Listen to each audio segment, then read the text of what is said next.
Hello, everybody. Hello. Pop culture curator here. It's so good to see you. I hope you're all doing well, healthy, and happy. Um, I wasn't able to make our Lost in Space stream last week, which I deeply apologize for, but we'll make up for that this week. We're going to pick up where we left off with tonight's episode from the season 2 episode, The Toymaker. And a quick bulletin, really quick, in case you guys haven't noticed. Tomorrow there's been a change of plans. I originally had scheduled the horror of Dracula, but I'm rescheduling due to the very sad and unfortunate passing of the legendary Roger Corman. I'm going to instead tomorrow night during a horror sci-fi stream be doing a live viewing of Little Shop of Horrors. It's in the public domain. As far as everything I've read, everything points toward public domain. So I should be able to present it live as we watch it so we can all enjoy it together. It's a relatively short movie, a little over 90 minutes. So I think that'll be a nice format and we'll pay tribute to him. He was a great man. For those of you that don't know, we'll try to explain a little bit about his vast career. But he was very influential in Hollywood. And I want to say that first, rest in peace, Roger Corman. You will be deeply missed. There is definitely positively nobody like you. And that's one person I always wish I could have met and shook his hand because he was an amazing, very prolific writer, director, producer, actor. You name it, he did it. And he knew how to do it cheap. But not so cheap it was bad. He's the type, like a perfect example. And I don't want to talk too much about this because I know tonight's about Lost in Space. But he's a perfect example of like when Gorilla's looking for movies to do during his stream stock. Roger Corman can make them low budget, but they're entertaining. His movies, it's rare that he would make a movie that was not entertaining, even if it was low budget. If it was schlock, it was usually entertaining one way or the other. So he always had an eye for that. He also had an eye for talent. He helped many great people get started in Hollywood, many famous names that we all know and recognize. And of course, a lot of them had testimonies in the last week or so talking about him, praising him, and thanking him for him helping them start their careers. But enough about that. I'll have more than enough to talk about him tomorrow night. I So, just have one quick question about tomorrow's stream, if I may, Pop. That will be on Cosme, is where you're going to be showing it, like a nope, watch it's going party to be kind of on deal. YouTube. I haven't quite Oh, decided. okay. I'd like to do on YouTube. I've got to make, okay, first of all, I've got to make sure we're all in sync. But That's why I asked. Yeah, yeah, I absolutely loathe Cosme because I don't want us watching slideshows. I don't want to be a constant apology theater with me saying, I'm sorry, it's backing up. I'm sorry, it's lagging. I'm sorry. I don't want that. That would right. be when I'm trying to tribute somebody, pay tribute to somebody passed away. The last thing I want to do is do a shitty presentation. Oh, sorry for the language, but I want to be clear about that. So, and by the way, it's already on YouTube. Some people have already posted its full version. It's even in high definition on YouTube. So I may point us all towards a certain link, and then we all view that link. We may do it that way. I haven't really decided. I'll put it that way. I haven't decided, but I'll know by tomorrow. I've got to play with it. You probably should do both. That way you have the link as a backup for everybody to go to in case you can't stream it. Well, I do have a link posted on my community tab already. So as it stands right now, there is a backup if anybody wants to view it. I'm just hoping that Cosme is the last resort. I really dislike Cosme. But I know there's a lot of people who say, but it works fine for me. I know it might work fine for you, but for a lot of us, Cosme doesn't work. And I want something that's going to be dependable and that doesn't ruin the experience. I want us all to be able to enjoy ourselves without me having to constantly explain what we just missed. So, first things first. Hello, and welcome to this amazing, wonderful and fantastic panel that I see before me. And I want to say hello, first of all, to Gorilla's Random Thoughts. How are you doing tonight, Gorilla? I'm doing all right. We actually had a first on my live stream last night. Oh, hopefully a I good first. Oh, it's one of those. I got a comment on one of my shorts there, and I just had to read it online. I couldn't believe it. Well, share it with us. What happened? Well, it's the one with the kid decided to take the cat on the trampoline. There, when I had my back turned because I was doing my outside chores while she was playing on the trampoline. And then she decided to take the cat on the trampoline. And that All cat just right. ran off. Couldn't find him. I couldn't find him. He was almost. He was sitting there waiting at the front door when I did come home after she left. Oh, So, yeah, he'll be back. yeah, he came back. But anyhow, I was telling that story on there, and it's from a guy. Now, his name here is Big Boy Bob 995. Because he has to say he's a big boy. Okay. For some reason. Anyhow, I he guess. goes, "Is this your Maybe he's defending himself. I guess. I don't know. Go ahead. Yeah, anyhow, his comment was, "Is this your attempt at comedy or genuine? Either way, get our hobby. You'll find more fulfillment painting a wall than making shorts on your smoke break." Oh, it just sounds like another troll. Oh boy. It's probably somebody that doesn't even Oh, have a channel that's jealous. I can find out here. Hey, at least he gave you more than one word. The last troll I had just put lame. Okay, that's helpful. Yeah, okay. Yeah, that I tells don't me a up. lot. Yeah. Yeah. Well, this is he doesn't. He goes, "I don't upload." David Desmond, Daniel, Emma, rest in peace, and then F unaliving yourself. So he has absolutely Oh, nothing. well, I'm not surprised. Yeah, Well, that's sorry to usually the hear way the that, but as trolls we know work. No, what happens, right? Gotta yeah, have a tough and skin if PD, you want to be on YouTube. No, but yeah, actually, Gorilla, I find that getting trolls on your as comments on your videos is a sign of success. Is that you're reaching a new audience, and even if it's not exactly the audience you want, you might be getting where you get yeah, one troll, you might get 4 or 5 people who are actually interested in what you're doing yeah. at the same Speaking time. about yeah, And it speaking is about trolling, engagement. yeah, and speaking about trolling, PvP. Why are you here? Shouldn't you be fighting those wildfires so you can clear up our air down here? Wildfires? We don't have any around here right now. But according to my thing, it's coming from British Columbia. Well, Hmm. there's no smoke in Oh, the air around here. I'm not smelling any fire smoke. season So already. That's no fun. I think I don't know. I don't know. I haven't heard of any fire alerts because we will get them if it gets bad. But it's a bit early in the season to have forest fires here, actually. And I don't smell any smoke because usually when there's a fire, you can definitely smell it. So the air is nice and clear here. Sorry, girl. Yeah. Well, they said it's cover. It's cover. All this is coming from northern British Columbia. Huh. Well, maybe the wind is just blowing because I'm in southern British Columbia, so maybe the wind is just blowing direct east and it's not hitting Yeah. me. It could be, Yeah. Let me guess. All Oh Somebody right. well. probably somebody lit a campfire get out of hand or something. Probably right. Oh, Yeah, you're giving. they usually have to put a campfire ban in place eventually as the spring and summer goes Yeah. on, Bob. Yeah. I'm more cynical than that. That's just pure plain arson.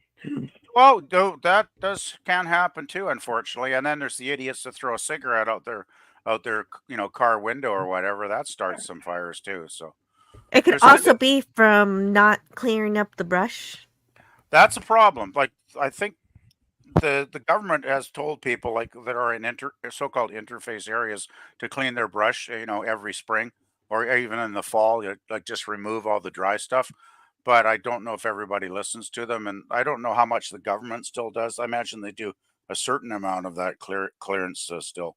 But also, don't forget we get lightning storms too sometimes, and you can just get a lightning storm that'll start a fire. So there's a variety of causes. that is true. And PvP, how are you doing tonight, sir? Not bad, not bad, not bad. Yeah, had a very All right. productive weekend. Very productive Well, weekend. So I'm I'm, that's I'm always a doing good well. thing. Yeah, very productive. I got like half a dozen important things off my list of important things to do, and so it's pretty much down to pretty much almost nothing now, so that's good. Very cool. Well, congratulate yourself for that. Yeah, I feel good. Oh, the only bad thing is I had a haircut on Saturday, and the woman was such a terrible haircutter that I actually went back yesterday and complained because their website says if you're not satisfied, we'll make it right. Because she never trimmed my sideburns at all, right? So I went back there. I told her, "Can you trim my sideburns? Do a little few things here and there, at no charge, of course." Then I got home and I noticed in the mirror that my sideburns don't seem quite even. So now I'm thinking I'm going to have to get the scissors out or something and try and, trim one side a little bit. And it's Uh, just so aggravating. It's just like, oh man. And I've been that's why I going don't there like for those 10 haircutting years. places. Yeah, Yeah, I I don't think prefer a good old fashioned barber shop is what I yeah. prefer. Yeah, I'm not going to go back again. I've been going there for like 10 years and usually I got, quite, decent haircuts, like good haircuts. But this last experience, it's like, yeah, I think I'll just avoid it. Go somewhere else next time. So yeah, Well, I'm usually you can choose. You can say I want this stylist or barber. Oh, that's well, yeah, but they change all the time. I almost never see the same person twice a lot of the time, right? There's always Ooh, that's not like a good they have sign. yeah, they have different like sometimes there'll be two or three people in there. Like the Saturday there were like eight cutters in there, and it's just like most of them I don't think I'd ever seen them before. So, but get this, Yeah, like they time for had a somewhere new. well, they had my number in the computer all those years, right? I can't remember, like, I think it was a number two or whatever the style was, the length and all that. And I go in there Saturday, I give them my name, my phone number, and it's like, oh, we can't find you in the system. And I'm like, huh? so so I had to give them my phone number and name all over again, and they still, so it's like that's all lost. So all that back history of the type of Uh, haircuts I've had is gone, right? So it's like, yep. Frustration. Oh well. Still, it's a minor thing, I suppose. see, for me, I don't have the patience because Yeah. I'm the Yeah. kind. I was in the military when my hair is cut. I like the kind it's buzz, buzz, when they're done. I don't like sitting and waiting an hour behind somebody that snip, snip, snip, snip, snip. It drives me crazy. So Yeah. yeah, strictly barbershops for me. I don't go to those hair cutting places. Well, Yeah. well, PvP. One bad experience out of how many years I would be so hasty to change up barbers on that No, I or mean, hair. yeah, it's just like Oh, I next would. I just listened to the whole story, and it sounds like that place has a high turnover for stylists, Yeah. and that they can't find anybody that is good. yeah, It's yeah, a new they're place. and they do have a on their website, they do have the we're hiring part of the website, and Oh, it's what a like, surprise! anyway, geez, I didn't mean to go on this long about a haircut, so we should probably go to Lost in Space, I'm guessing, perhaps. Well, after I say Uh, hello, Jill, how are you doing? I'm doing really great. Thanks for asking. Just ready to talk about the episode. W- And no, I don't really have anything new to report. I'm just having fun. Well, I'm glad you're here, and that was an interesting stream last night. That game is, can I say different? It, it takes a little while to get into it in terms of the story and everything. It picks up into. Well, it was strange. It reminded me of a TV show because it took, like Lost in Space. I can compare it to where it's like it all takes place from 3 or 4 different sets. It doesn't seem very expansive, but I don't know. Maybe I wasn't there long enough to see it go further. Yeah, it, But it just started. So yeah, it just starts in one city and then it moves to different sets. Yes. So it's just gotcha. basically a game. It's a good story once you get into it. Well, I'm sure it is. All right. Well, enjoy. Welcome all of you. Thank you for being here, you guys. I appreciate it. And next, I want to say, obviously, a big hello and a hearty welcome to everybody in the chat. Thank you guys for being patient and waiting, and I thank you for being here and supporting me. Um, when I see your names, it really warms my heart. I really like you guys, and there's a lot of great people out there. And it looks like the first one here was and I Jill saying hi. And it looks like PPP saying hello. And Phantom Boomer Explorer says hello. And hello, Lemon Pie. Lemon Pie saying howdy. Yeah. Hey, Hello, it's Sean Kirby. Hey, Carter. Good Boomer. to see you. Yeah, And hey, good to see Sean. you, Sean. Yeah, Sean's got a new video out for a Klingon battle cruiser. Everybody check that out at the Sci-Fi Model Guy. Sean Carter says You got greetings. an Happy to extra. make. Oh, sorry Go about that. ahead. No, don't worry about it. I was talking to somebody else. Okay. Greetings. Happy to make the show this week from the start, even though I haven't seen the episode. Well, kick back and enjoy it with us, Sean. I hope we don't give too many spoilers. And maybe you can watch it later on in the rerun. And Sean Carter says, hello, Lemon Pie, the Phantom Boomer Explorer. And Lemon Pie says, hey, Sean. And hello, Suzanne. Hello, good to see you. She says, hello, Pop and Panel. And also Lemon Pie, hello. And Phantom Boomer, hello. Sean Carter, hello. Hey, Suzanne, says Lemon Pie.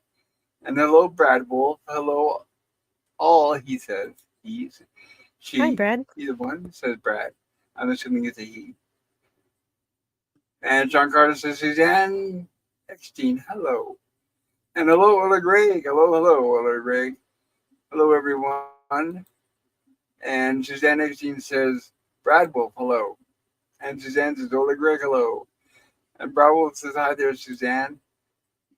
And I loved summer campfires as a kid. And yeah, they have a distinct smell. They do, they smell wonderful. I am a huge fan of campfires too. When I go camping, I have got to camp. I've got to have a campfire. And I know there's a lot of places where they're banned during the summer, which is really sad and tragic.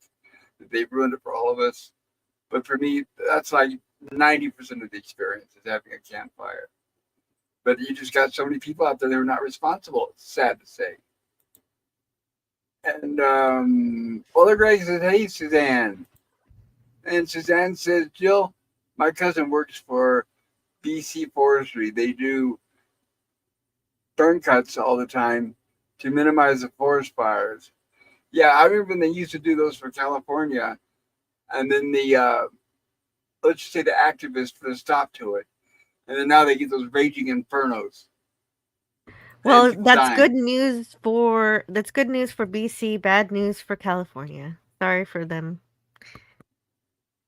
Yep, well, that's what happens, is because I mean the Native Americans, we took care of California for centuries.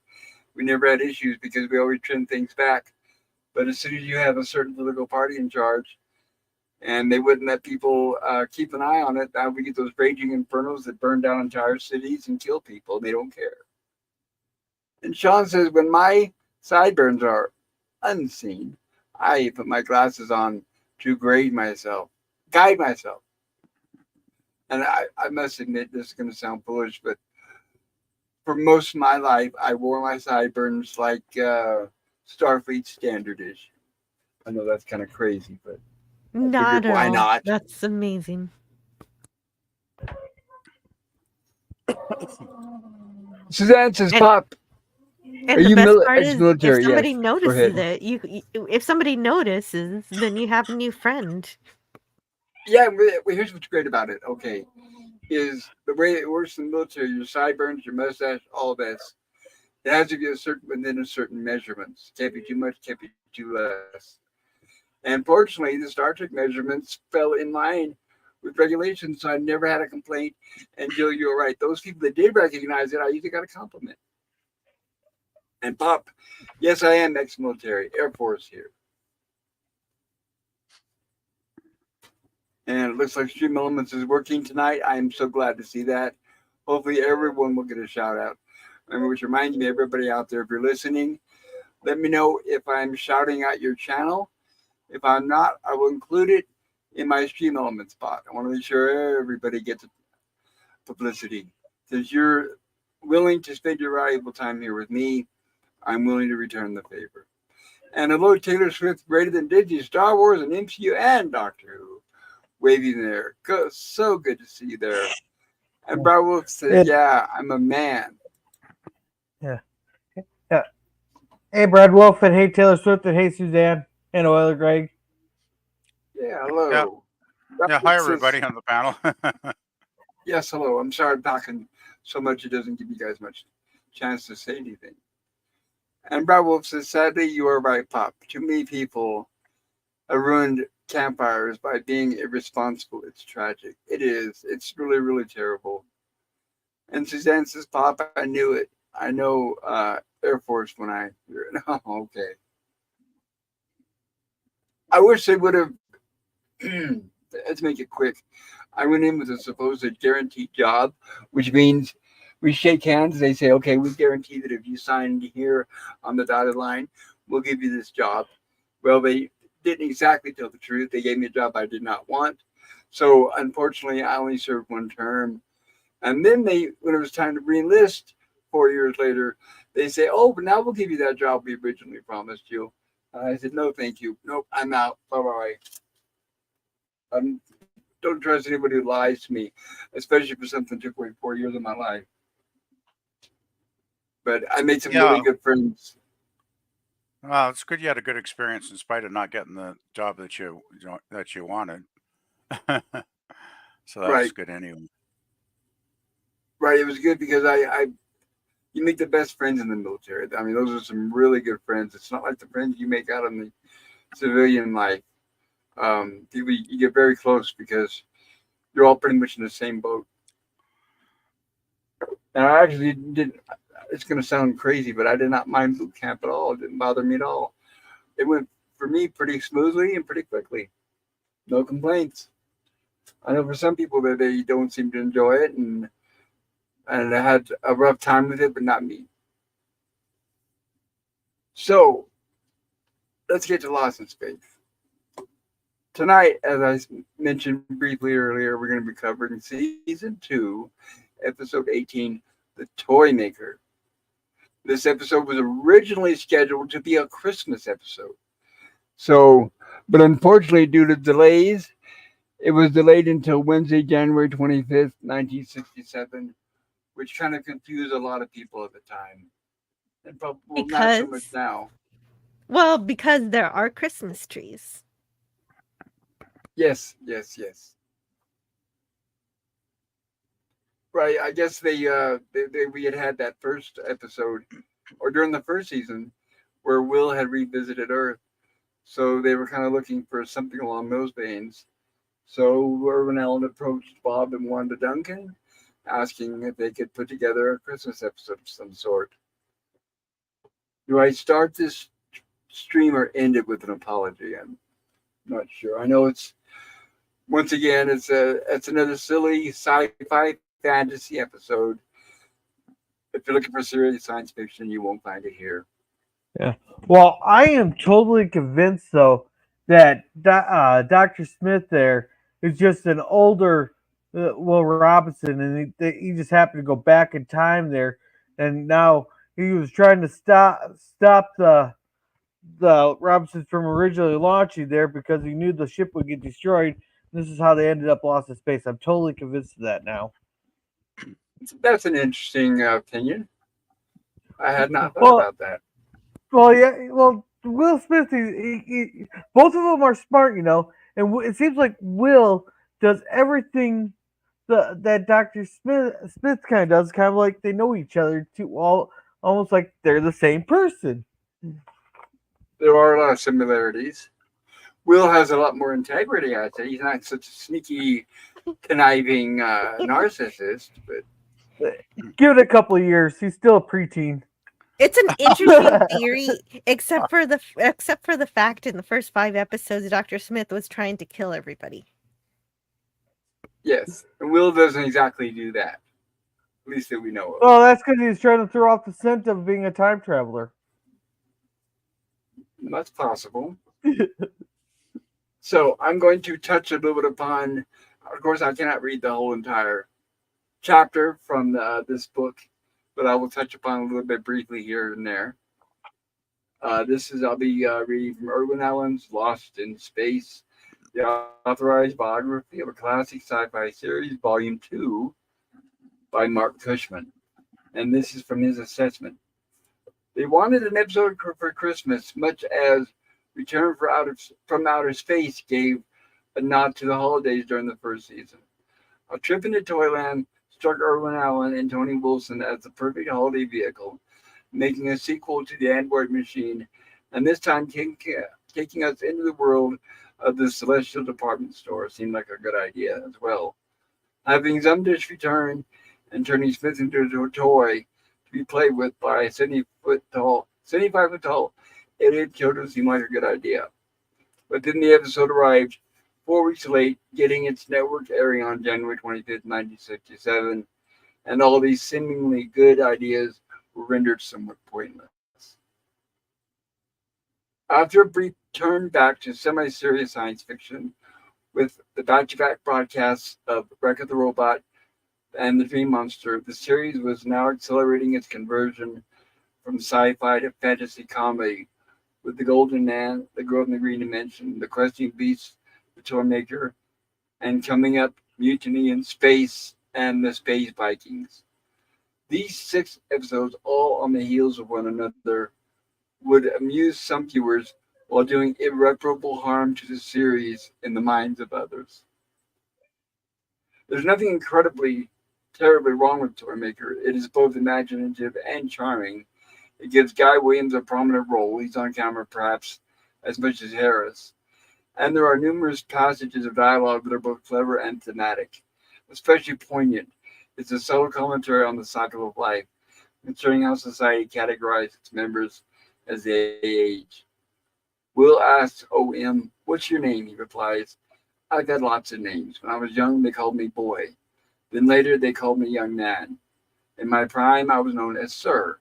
But when they retired me from the department store, they called me old man. So I prefer O.M." As far as the second season episodes go, the Toymaker is only slightly below average.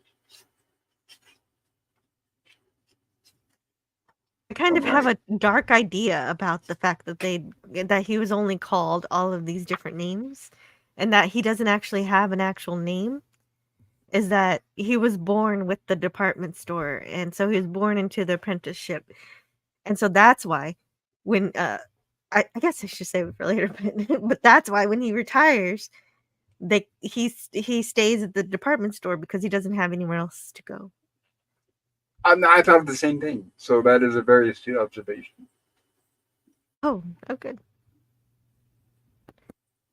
Bob and Wanda Duncan returned for the third Lost in Space script assignment, following Space Circus and the Android Machine. This new one was actually a script to the. I'm sorry.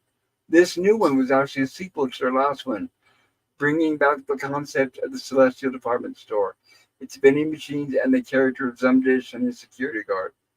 Its original title was Return to the Android Machine.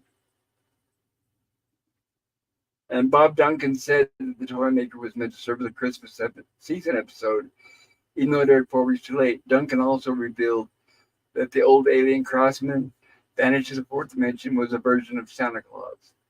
Perhaps Irwin Allen should have considered casting an actor like Alan Hale Jr., skipper on Gilligan's Island, also on CBS. That in itself would have made this a highly promotable episode. Well, I hadn't thought about that, but Uh, that is true. yeah, yeah, exactly. I did not catch that he was supposed to be like a Santa Claus. It's like if you watch the Rudolph the Red-Nosed Reindeer, there's a quote from Mrs. Claus. Who ever heard of a skinny Santa? Oh yes, that's true. Regardless, Bob Duncan and his wife seemed happy with what they saw. He said Wanda and I were pleased with the way that the character came to life on the screen. Duncan, who also wrote for The Time Tunnel and The Giants, told interviewer Mark Phillips, "While these shows were on the air, everybody considered them to be like Kleenex, to be used and then discarded." Referring specifically to Lost in Space, he added, "The mood of Lost in Space was set by accident. Dr. Smith's story wasn't meant to be a permanent member of the cast, however, he caught on with his remarks to the robot, 'You bumbling booby,' and so forth. Audiences loved the relationship between them.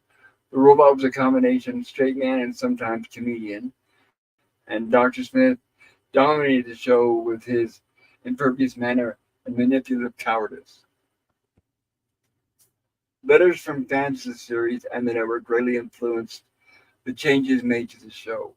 Duncan said one letter represented the opinions of 1,000 people who also felt the same way but weren't moved to write.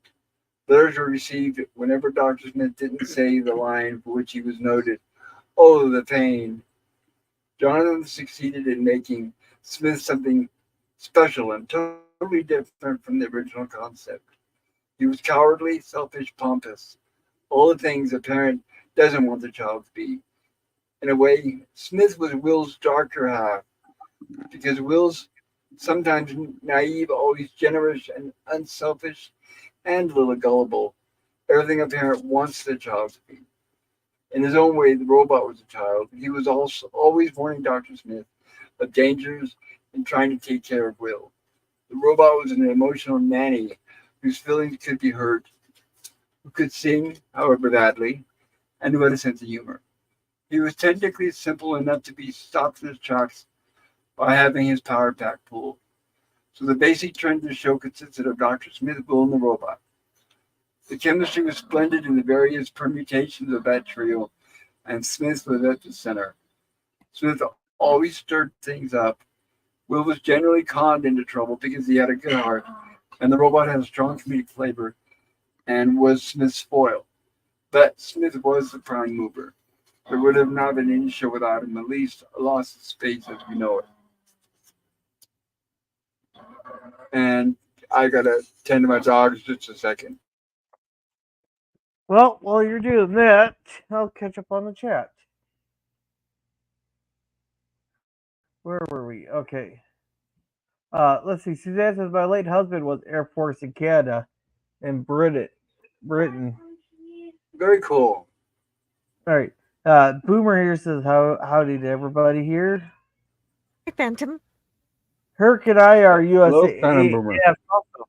Yeah. Him and Herc were both Air Force. Cool. Nice. And she's. Boomer says AF boot camp is like a high school gym class where you wake up early. I don't know. I haven't had Yeah, it to deal wasn't with bad. that. Wasn't bad. And it's too bad. For me, I think everybody should be required to go through it, but I don't want to piss anybody off by saying that. Yeah. It teaches loyalty, All right. I'll put it that way. All right, then Boomer here says, will just banish people to the core field. Yeah, exactly right. Was like number 12 just flying by to say hello and keep going. Well, welcome, Keithy. Well, good to see you there. Hope you're doing well. Hey, Keith. And obligatory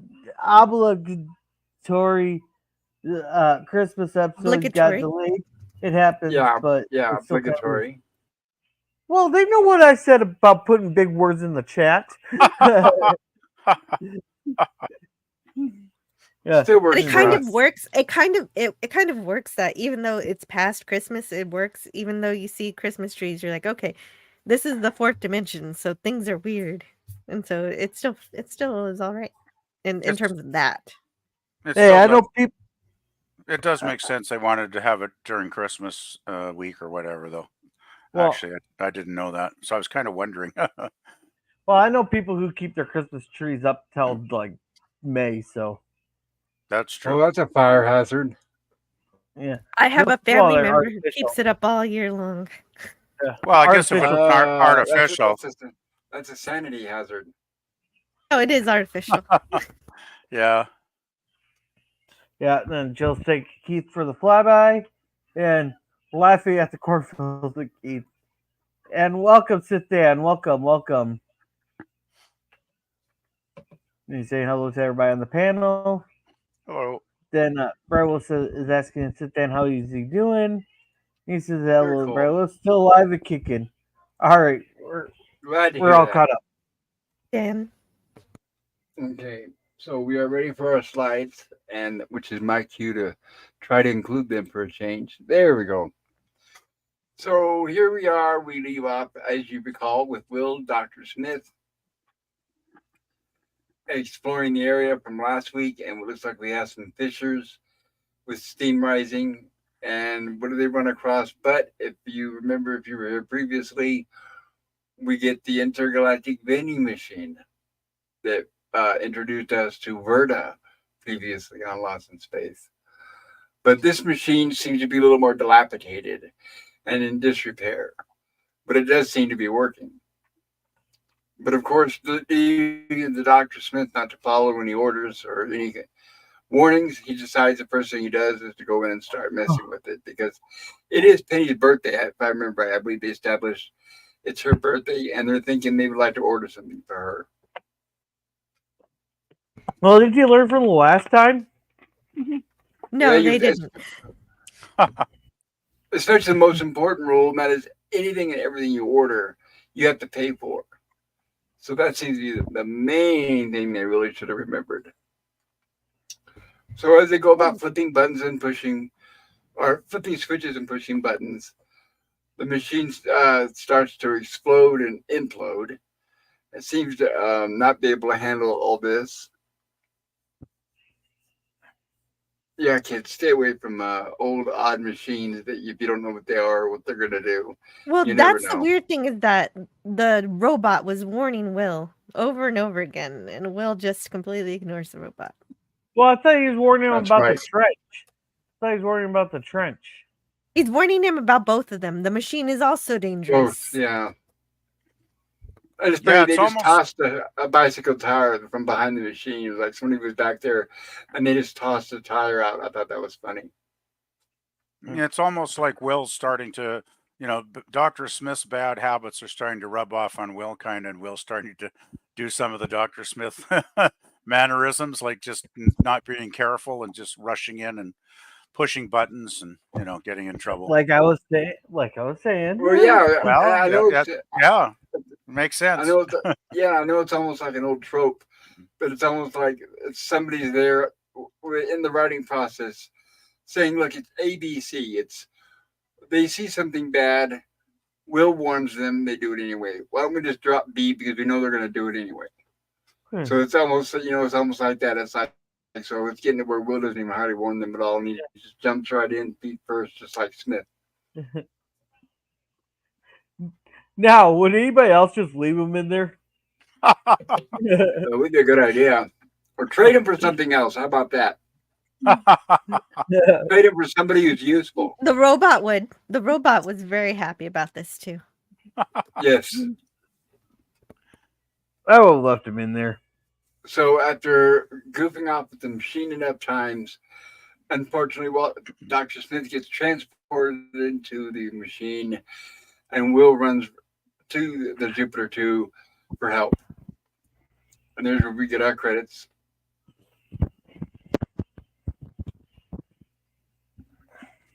And our very, very obviously 60s furniture and luggage.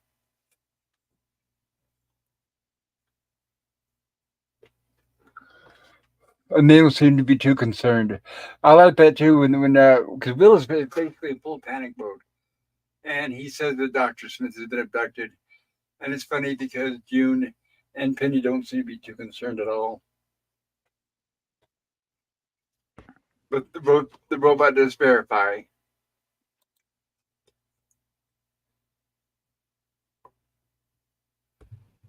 Well, the robot says something like, "I would have given a stronger warning, except when I do that, Smith just takes away my power pack." Yes, which is true. Yes, that does make sense. And of course, they're busy doing laundry.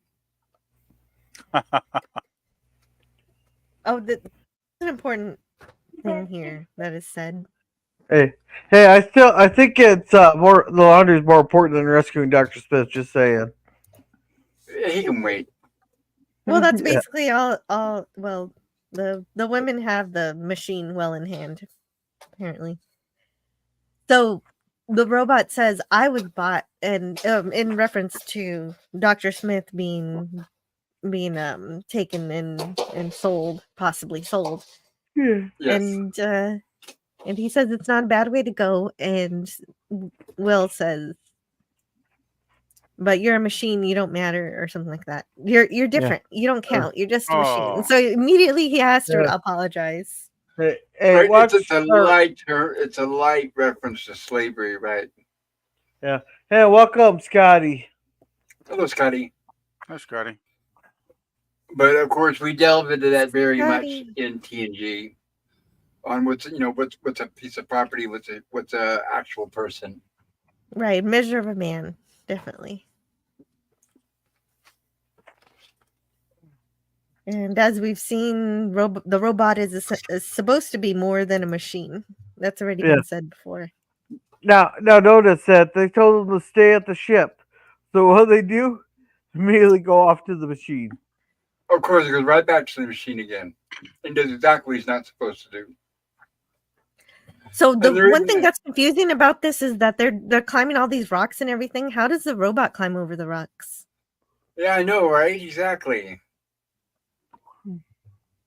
Very Or does it have carefully. to go around? Or does it have to go around? It seems like it would take a long time for the man to wait for it, I guess. Yeah. It's very carefully his answer. Good enough. Or it could fall under what the writers were going for was don't think about it. Don't think about it. So apparently, Don and John are looking for a fisher, and we come to find out it's right there where Will is. Will knows where the fisher's at all along. It's right next to the department store vending machine. Like everybody, it's kind of funny how everybody knew exactly where they said. Oh, it's by the department vending machine. Like everybody knew exactly where that was at. Yeah, exactly. Yeah, don't you know? It's right next to the vending machine. Yeah, you're the one that doesn't know. Didn't you get the memo? I'll be right back. Hey, I figured out it's Eric. Eric that abducted him. There's 9 of them. He cloned himself. He's the one that abducted him. Well, there you go. It's all Eric's fault. That's You the always West to blame blaming the alien. Eric's. Yeah, blame the alien. No, I just don't buy it that Will would be this senseless and reckless. I don't think he's supposed to be a clone of Dr. Smith. I can see why you come up with that theory based on this episode. Yeah, and plus, do you ever notice that Will's the only one that's always worried about Dr. Smith? Like he knows exactly who it's supposed to be. That's the clone, or not the clone, but it's an older version of him traveling back. Mm.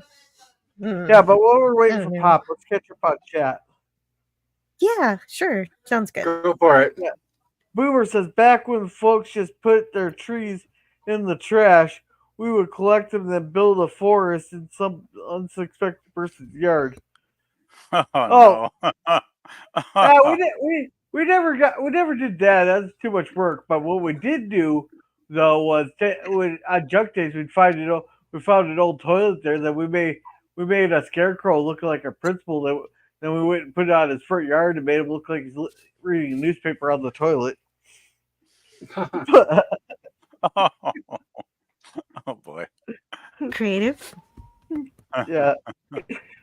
Yeah. Anything you order, pay extra, or you get the discounted evil version. You get what you pay for. That's And right. Scotty says, hit the like and share the Robinsons. Well, as we'll soon find out, Scotty. So then Scotty also said, I watched the first 13 minutes. That's a MINNITES of this episode. Well, that's 13 more than we thought we'd get out of you, Scotty. So we're Minute. proud of you. Hopefully they weren't too painful. And- well, the thing with the different random items coming out of the machine is because he's not getting the Toymaker isn't getting any new inventory. Yes. Yes, so you get what you get. Or maybe you just order. Maybe it's like the Enterprise D thing that Cinnabout had. You just get it in part. You get it in parts. You'll get one part every month. It's Will being a meanie to the robot. No, Will's nicer to the robot than Dr. Smith is. Well, yeah, that's right. Yeah. He says something mean, but he apologized just the second after. He felt bad about it. Yeah. Then Scotty here says, "What is with the blank plywood?" It means behind the monitor when right there, like where you can see it looks like a TV screen. It looks like a frame, and when it'll show a painting, and in between the paintings, it'll show what looks like plywood because they just used a piece of plywood, I guess, and just put hand paintings on it. And the paintings look like they were done by a third grade kindergarten or a third grade classroom. That's because it was made in China. Yeah, they just spent a lot of time on that. Yeah, he said jet boots, off screen jet boots. That's news to me. Apparently now the robot has jet boots. Yeah. Then he says, there it is. That's a good one. Eric's. Then we're all caught up. Thank you, sir. So we have Will has been transported into the toy factory.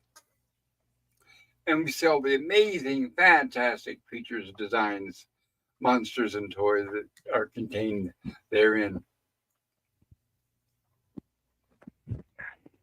And as we know, of course, Will's going to wander around until he gets in trouble. And he gets caught, which is what usually happens, which will probably happen again. But little drummer boy. Wee little drummer boy. Well, I guess that's not a wee little drummer boy.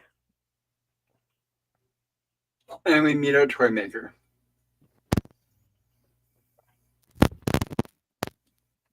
And so I guess that we're assuming, is there like one Toymaker for every machine?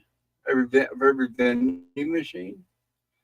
Because they don't mention if there's like multiple vendors, or I'm sorry, multiple toy makers for this one vending machine. So maybe it's like his machine.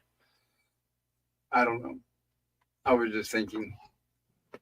Well, we get the idea that he's not on the planet. Only the machine is on the planet, and this is some kind of warehouse separate from the plant, separate from wherever the Robinsons live. So it wouldn't really make that much sense for it to be connected. You would think it'd be like a hub where there'd be multiple machines. Yes. But it is possible. It is possible that this is the only one that he's in charge of.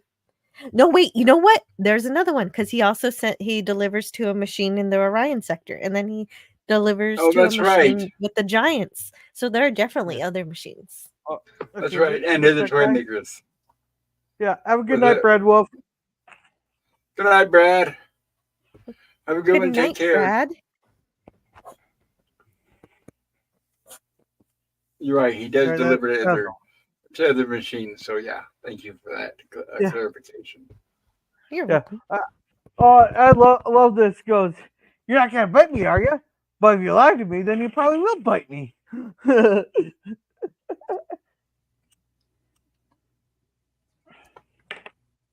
I love that part. The Toymaker thinks if you that do Will bite, is a toy. Yeah, if you do bite, I can always hit you with my cane. Yes. Yeah. Try getting away with that these days.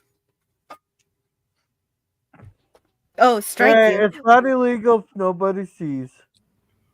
Well, this guy, he thinks that Will's a toy and not a sentient machine, back to thinking, he's just an object.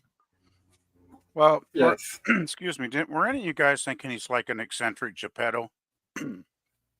I definitely thought more about Geppetto than I thought about Santa Claus. Definitely. Yeah, well, that's what I was thinking was Willie goes, I'm a boy! I'm a real boy! Yeah, he seemed like definitely Geppetto, not Santa Claus. Well, especially the way he's dressed and everything, right? Yeah, really, yeah, exactly. Right, and like the assessment says, that is good, but John Robinson does get a larger role in this episode, which is good to see. Yeah. And you notice he takes everything apart without having a blueprint.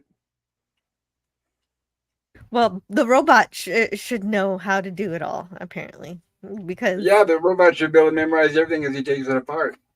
The weirdest thing is that it's supposed to be primitive parts, but it apparently works on the fourth dimension, whatever that means. Well, I thought this is where I was getting confused because Did they not know that the fourth dimension? I thought it was because the way I always understood it is here I'll turn my camera on for a second. First dimension is just left right. There's no depth. But then second dimension is back and forth, up and down there, but also no depth. And the third dimension, that's when you add depth to it there. Then the fourth dimension, I always understood it was time. So there's forward and backwards time. There are two schools of thought of that, and yes, you can think of the fourth dimension as time, and if you do that, then we could be saying this machine operates on space time, or there's another idea that after you get to the third dimension, you take right angles of every direction, up, down, and height, and whatever direction goes into 90 degrees of those those directions is the fourth direction is the fourth dimension. You can't represent four dimensions because it has a direction we can't represent, so we can only see like a flat version of it. So you can have a three-dimensional representation of something called a tesseract. Is it a tesseract? Yeah, it's a tesseract. Yes. And so it hypothetically exists in the fourth dimension, and we see it the same way that you see a two-dimensional drawing of a cube. So it could be either one of those. And you explained that But- much better than I could, so thank you. I am way too sober for that. Well, it's like when the sphere visits Flatland in Edwin Abbott's novel. It can only show itself at one slice at a time. So if we saw a tesseract in 4 dimensions, we could only see it in one 3-dimensional slice at a time. And then it'll just disappear back into the 4th dimension.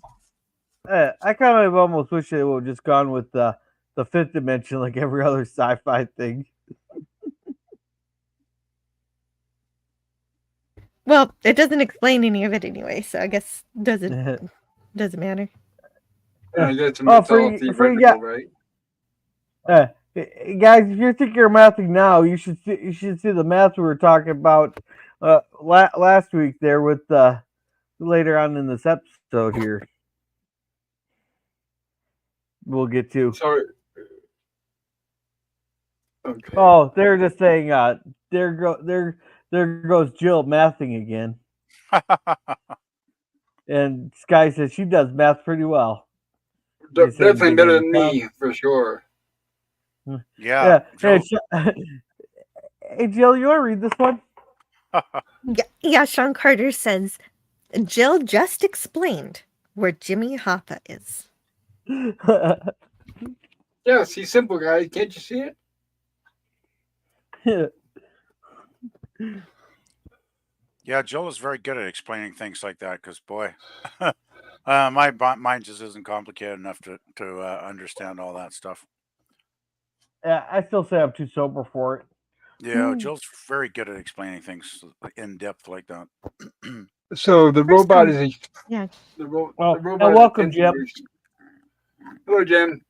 So the robot is Hey, Jim. attempting to explain this process to Professor Robinson, but he won't have any of that. All he knows is he wants to go in there and get Will and Dr. Smith.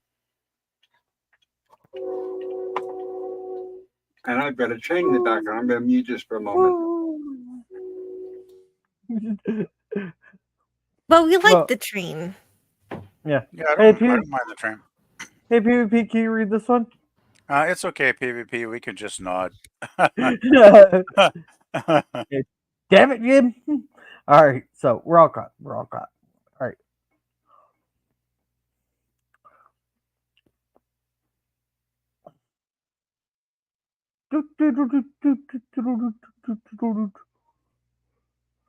Jill, you gonna go on? Oh, yeah, sure. I just stepped away for a second, and so I'm back. So the fissure is still that's the threat on the planet, is that there's a fissure. They've got to clog it up or something. They've got to stop it from destroying everything and everybody's day. And first, Man. So to remove this old machine would destroy it.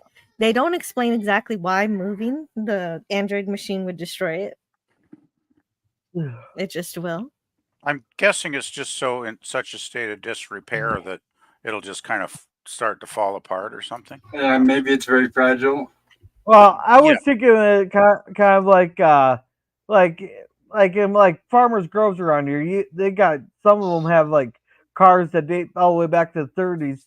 So say that someone parked a car back in the 30s in the grove and you went to go move it nowadays, the whole thing would just rust apart and fall apart. There, that's the way I thought of it as.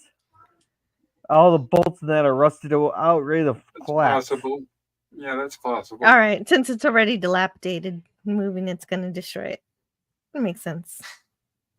But why would destroy? Well, okay. That's the only way to get Smith and Will back is through that machine. So that's a risk they're going to have to take. Oh, Jill, if you go back one there, you had the perfect right there. Will has lice. 3-legged lice to be exact. He has lice? Yeah, well, go back a couple slides there. You had Eric so perfectly lined in his hair there. It looked like there. So he has lice named okay. Eric. Okay. Gotcha. Yeah. And welcome Taylor Swift creators of Disney, Star Wars, MCU, and Doctor Who. And so we find out the Toymaker doesn't have a name. Hello, but Matt G does. Hello, Matt G.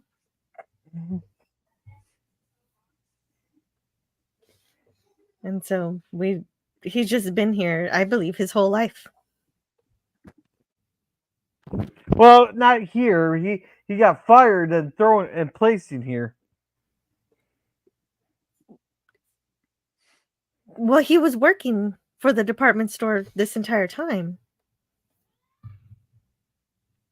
He was always an employee of the department store from the beginning, and they called him all of those names from young boy to old man. So I think he's been with the company his whole life. Whether he's been in this particular warehouse, I'm not sure, but he's definitely been an employee, and I think he's Right. I don't know. I had the So impression he was it's- here it's- this whole time. So is it an employee or a slave?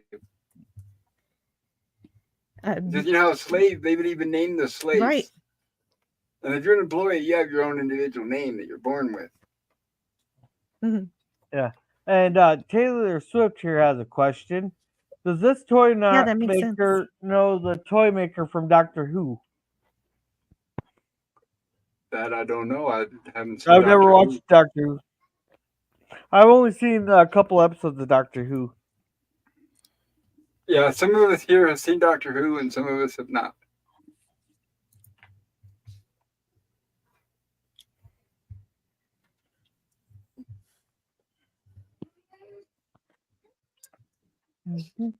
And Toymaker has a giant. Oh, okay. Yeah. Now, here's the question. Why would he keep that thing around if it's so vicious? Well, because he thinks he can control it with the key. But I'll be right back. Okay. Uh, And it's just funny how that beast we get in that cage. I think that cage has got to be, if we were counting, I think that cage has to be one of the most used props on this series. I think if we were to say which props have made the most appearances, I think that cage would be right up there at the top. What do you guys think? Quite possibly. I thought the glass boost would be. By the way, I was just going to say the creature. We've seen this creature before, anyway, haven't we? Going back to season 1, yeah. Yeah, because I remembered it right away. Yeah. Yeah. So apparently these creatures are not individual. They're known all over the galaxy. So you can see several of, maybe they're the same species, I guess. Kind of like how we see different Orions on Star Trek or different, Klingons. Maybe it's kind of like that. Because we know, as far as the audience and what they're telling us or lack of not telling us, is that supposed to be the same exact creature? Because we all know it's the same costume. I mean, come on, realistic and budgetary wise, we know it was the same costume, even the same actor in the same costume.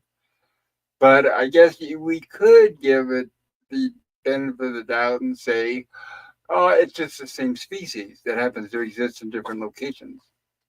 I don't know. What do you guys think? Am I just making excuses? Well, I mean, I think it's probably valid.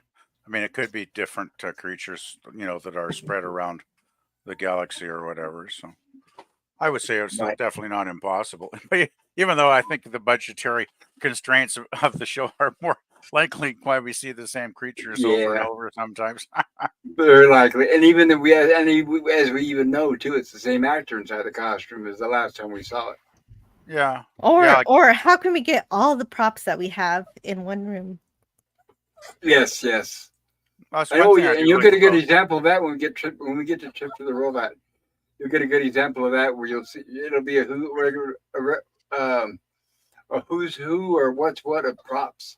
Yeah, I'm looking forward to that episode. That one, I like that one.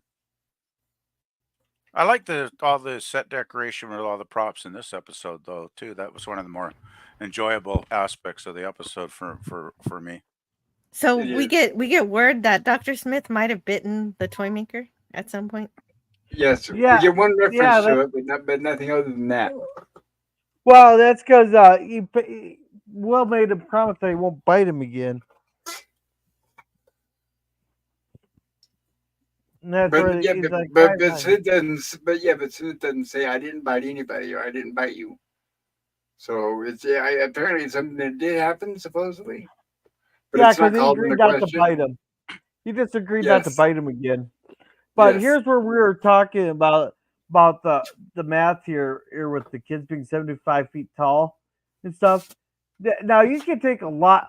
You can find out a lot of stuff about a planet just by that statement there. Like you could tell it must be a real tropical planet, like our planet was about 65 million years ago before the asteroid came there. Because nowadays things can't get that big because we we don't have like our planet's not warm enough to generate the foliage enough foliage to feed animals that big anymore like it was back then, so you could it must be a bigger world, and stuff. You can Bigger just imagine the world, more structures. more oxygen. Yes. Yeah, more Yeah, oxygen. higher. Yeah, you can tell a lot by that there. But we were talking about some kind of math last week though about with this. I can't remember what it was now. Because what that make them 8 times taller than our kids nowadays? Saying average height's like 5 feet, or was it more than that? Well, Was it more well, than I don't 8? know. It depends on the age of the kid. Maybe the average child is like 4 feet because 5 feet. My 10-year-old is is about 5 foot tall. Well, that's why I Is was going that the by the average average? age of 10. I was going by the 10, about the Okay, okay, 10. Well, isn't there's some truth to that humans are okay. taller Then now give than me just a second. humans are taller now than they were centuries ago? Like, No, it's the other way around. oh really? I But thought they said kids were getting taller as generations went on. oh, I thought it was the other way around because the food back then, food's getting less and less nutritious. It seems like. Yeah, but I remember like uh like the sailing ships, right? They used to be the decks used to be much shorter, like because I think the sailors were shorter in those days, so they didn't need the height on the decks below decks. I'd read that somewhere. I don't know if it's true Oh, or I not. thought that was just to save It's room. possible. Well, it's possible that it's not that we've gotten taller, it's that our nutrition has gotten better, so we're what we should have been all along. Yeah, because I imagine the nutrition for a lot of people centuries ago wasn't all that great. Yeah, Um, you know, exactly. But I think what Gorilla wants to do here is that to say, if our average adult, we're just going to say if, I know adults aren't typically 6 feet tall, but let's say an adult is 6 feet tall and a kid is 5 feet tall. So if you do the proportion on that, then if the average kid is 75 feet tall, then what I get is that the average adult is 90 feet tall. Is that what you wanted to do, Gorilla? Sure, we'll go with that. Yeah, but yeah, so that'd make him about what 8 times taller than us. Is my math correct? Possible.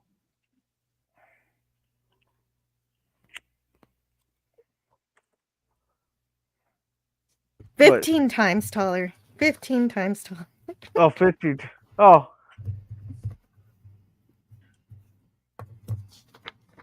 that's just some interesting stuff. You could just imagine what that world would be like with stuff with the way they're described just out of one line.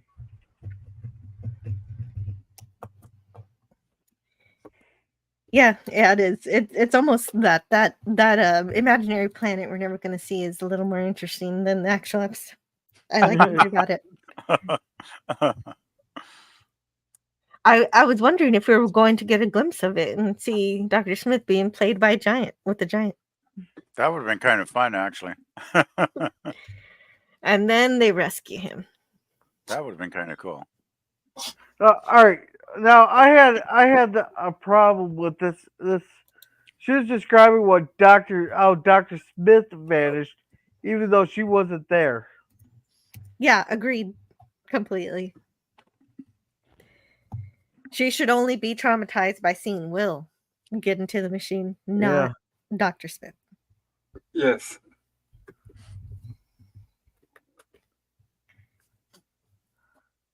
And those explosives look like they're definitely enough to really do that machine in, I would say.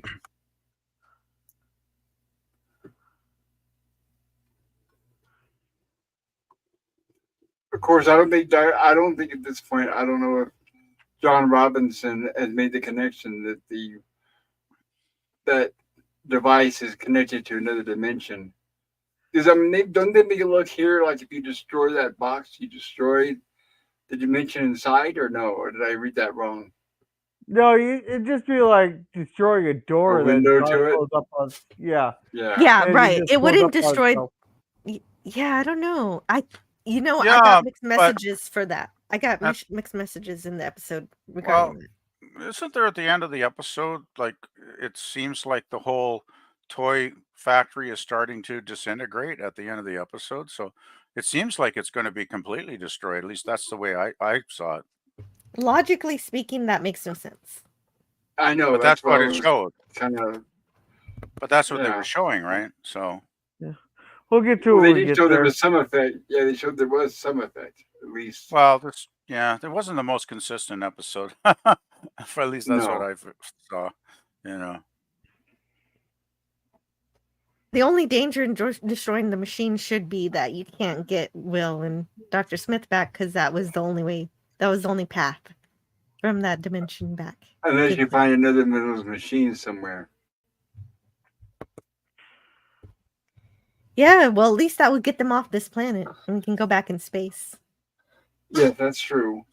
And what if they try it? The whole time they're fumbling with that machine, coming up with all these different things they want to order. What if they try to come up with a ship that would take it back to Earth? No, a ship. There's a ship. Some dishes back. Now we get Zomdish back, right? Yes. Fitzfeld. But instead of working for the complaint department, now he works for the demolition department. So did he get Yes. demoted or promoted? Sounds like a Now- demotion, but I don't know. Now, what's the mistake in this scene right here?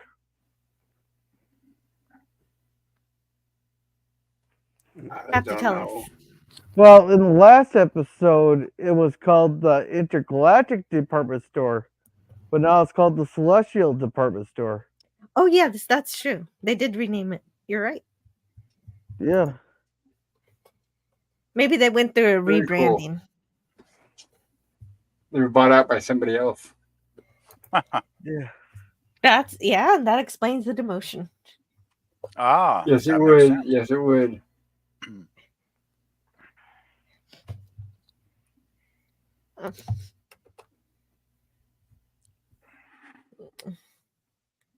Okay, I think it's kind of funny he has this ray gun, which is pretty cool. But then later on, Zumdish steals the gun. Yeah. And one scene they actually used a season 1 ray gun instead. They changed because they changed them up for season 2 and 3. They changed the ray guns, but one of the scenes here they had the season 1 one. I He guess they only kept does those one props pop. around. Yeah.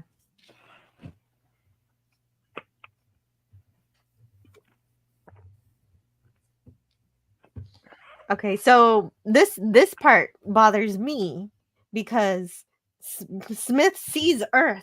You would think he'd be helping. I know how lazy Smith is, but this is the one thing that he's always wanted to do.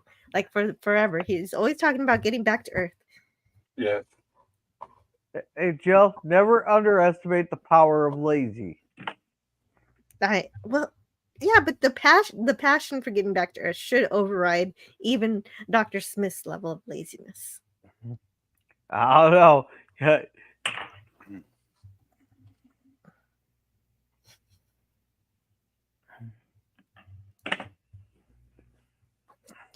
And as you guys can tell, now when they showed the outside, I didn't catch that. But is it Christmas yet? Yes, Oh, it's yeah. Christmas. It's Christmas. You Okay. want to see? I almost According wonder if. Yeah, there it is. Yes, that's it. According to the original script, they were going to have people walking by that window, but they had to specifically they had a debate about that, and they cut that out. Which I'm probably almost they wondering. didn't. Go ahead. I was just going to say, I wonder if they took this clip, this scene of Christmas out of the season 1 episode where Will went back to Earth. No, that was black and No. white, and they didn't show a Christmas scene like this on a heavily decorated street. So Yeah, it's it completely was different. just snowy. Okay. It was just snowy time. Yeah, because I couldn't remember exactly season 1 up, so I just thought I would ask. Yeah, it looks like That was it's a good one. It looks like stock, possibly stock from a number of anything that could be Christmas shows. Right. That's what I was saying. Was originally they were talking about actually going out and shooting a scene just for that, where somebody was walking by the window, and they decided no, let's just use stock photo, have nobody walking by the window, and that way it'll be easier, which it turned out to be for them. Yeah. Well, that way they don't have to pay someone to walk past the window either. Yeah, but either way it saved money and time. Can we catch up on chats? Good idea, thank you. Yeah. Taylor Swift said LOL. It's guy said so. This Wait, guy wait, is wait, just wait, a wait, Ted. wait. There's something going on with the mic. It sounds like you swallowed the mic. There, is that better? There we go. That's better. Sorry. Nah, my fat chin just covered it up. So Sky says so. This guy is just a transport officer. He doesn't actually make anything, right? Yeah, He that's does what it make seems something. like. So, and Jill, Wait, can what you does read he this one? make? Taylor G. Well, I thought he assembled stuff there. Oh yeah, probably assembly, but And not apparently Scotty is 75 feet tall. And now he Wow. got 114 feet tall. And I don't understand what the machine did. Seemed like a material mailbox. If he's 75 feet tall, that's a whole lot of PBR. I would hate to have the beer budget on that. And I don't even understand what the machine did. Seems like a material mailbox. Jill, you want to cover that? It's God, I can't explain it. It's a interdimensional vending machine. You input what you want and you usually get it. Unless you're ordering from this guy. This guy's just going to give you what he's got cuz he doesn't have a new inventory and the machines are all he just nobody it seems like he's been forgotten by the company. They fired him, but they kept him in this box in this warehouse for some reason. I guess maybe he has nowhere else to go. I think I there's don't a know. part where he doesn't want to leave or something. Perhaps he mentions that. I guess this is kind of like his home, and this is his fat little factory Hmm. where he can make stuff because he does make stuff. Because that comes into play right at the end of the episode. No. And Sky says, "Oh, I didn't watch last week's episode." No, we're not. I wasn't talking about last week's episode. Ours was from an earlier episode called "The Android Machine." There were there's a machine similar there that Dr. Smith made an android there, and it just caused all kinds of problems there. But in that case, when you ordered something, what you ordered did come out of the machine. So it's not always broken like Yeah. this. And PvP, this comment's right up your alley. Okay, worst intergalactic Walmart ever. And Sean says he's built it from Office Space. Oh yeah, exactly. Yes, in Office Space, they completely forget about this guy, and he just has his stapler, and he's still somehow on the payroll. I don't know. I forget exactly how it goes, but they forget he's fired, but they forget he's even there, and he's still there. And then he eventually gets moved to the basement. Well, there's a guy there. He didn't show up for work for like 6 years, but yet he still got a paycheck every week. And he went to go get. They went to award him a award for not missing a day of work for like 6 years, and that's when they finally discovered it. But and they went and tried to get the money back from their court, but the court sided with them that it's their own mistake that he doesn't have to pay them back. So, all right, That's anyhow. good. That's lucky. Yeah, that's lucky. Yeah, that's kind of what happens with Mo. There was a payroll glitch. He gets fired and he still gets paid. Yeah. Yeah, So, that'd be anyhow, handy. Gosh. that's all the chats. Thank you. I wanted to highlight that the budget for this episode was $161,357, and Walter Burke was no Alan Hale, and hardly made one thing of Santa Claus, but he did make for a nice grumpy elf. He was 58 when he played the little Toymaker, and apparently he has an extensive, obviously like the rest of the television background, and he worked a lot for Irwin Allen on Voyage to the Bottom of the Sea, The Outer Limits, among many other episodes, some serious. Fritz Feld returned to play some dish at the Celestial Department Store. This was just one of well over 200 screen appearances. Oh, by the way, Burke, who played the Toymaker, was paid $1,100 for this episode. Yeah. All right. Tiger Joe All right, Marsh. Go ahead. Sorry, I was just calculating it there in today's money. Okay, what is that? From 67 to 24 there, this episode cost them $1.5 million. From 1,100? No. Oh, you told the cost of the episode, the production. Okay, got it. Yeah. That's not too bad. The 1,100. He got paid. That's a good day's pay. $10,286.38. Yeah, that is good. Tiger Joe Marsh reprised his role as Undished security guard. This was the former wrestler's second and final loss of space. He also appeared in a pair of episodes for Irwin Allen's Time Tunnel as an executioner in Reign of Terror and a torturer in The Walls of Jericho. Dawson Palmer played the wind-up toy monster, of course, as we all know. We'd seen a variation of this creature before, Bob Duncan said. We revised that there were only half a dozen available monster costumes for the show. The budget was always king. Guy Williams was on the production schedule for 6 days with this episode and gave perhaps as much dialogue as Jonathan Harris had. Bob Duncan said, "We were asked by Tony Wilson to feature different actors from time to time and to increase certain roles because the majority went to Dr. Smith. Will and the robot. The others had a tendency to become supporting players. The actors or their agents were pressuring Tony and presumably Irwin Allen on this point, and it was only right that they got more to do. It added variation to the show. The interplay of those characters was so well established that the scenes almost wrote themselves. Harris, Billy Mooney, and Bob May were also scheduled for 6 days in front of the camera. Mark Goddard and Walter Berg were needed for 4 days each.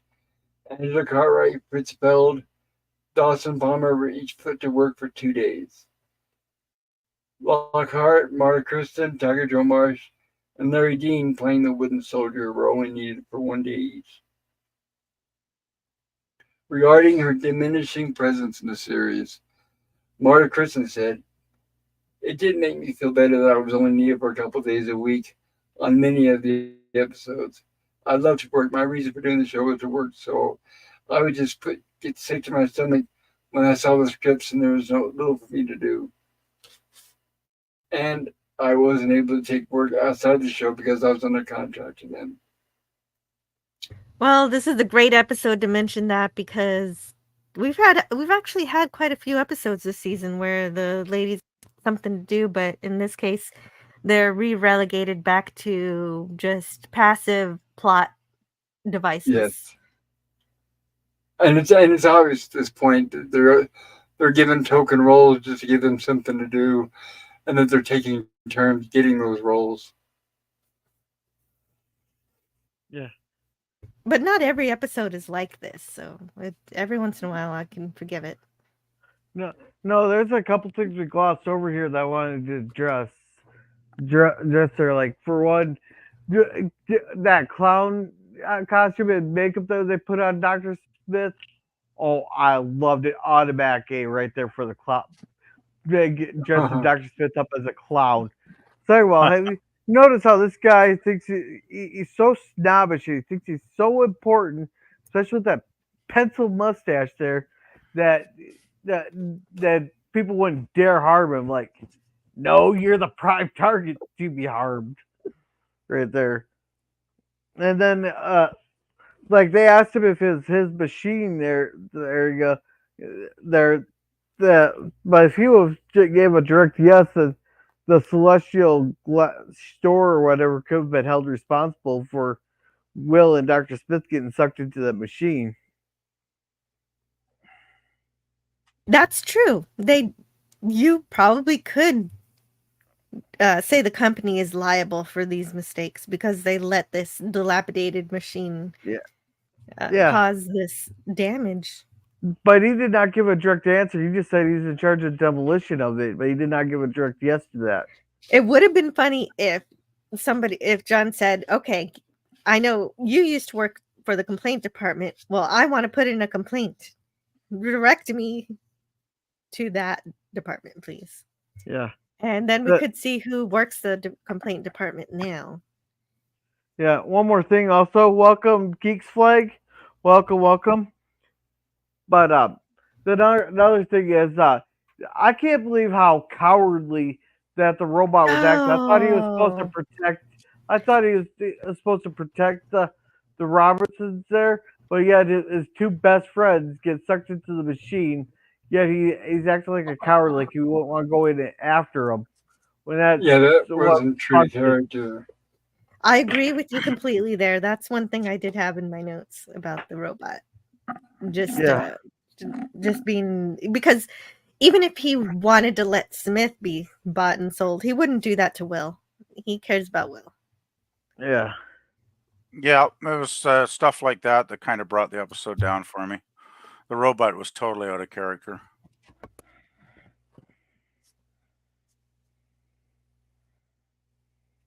That's all I wanted to mention. Well, okay, so this is where things pick up a bit for this episode, is that I do enjoy John Robinson going into the machine. Because for me, this episode is kind of a bit of a slog until John finally breathes some life into it, because I think it was really needed, and I'm glad he finally shows up because... Yeah, it's like that's when the plot started moving. Yeah, something starts happening when he shows up. And we get to see the robot fire some laser Because bolts again, so that's fun. because John knows how to appeal to the toy maker's talents. And there's I there's just the can't help clown but makeup. I just can't help but laugh when I see Smith. I was really hoping they were going to get out the clown suit for him, though. I was just, oh, I hope they put him in a clown suit. That would have been so good, but they didn't quite get there. They had all the props for everything except for a clown suit. That's right. They were all Yeah, used up that day. yeah. Still, this is pretty good though. This was fun.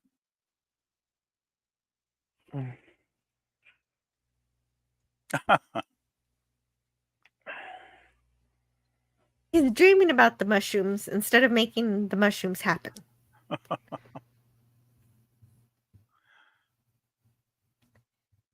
And the steak. Uh-oh.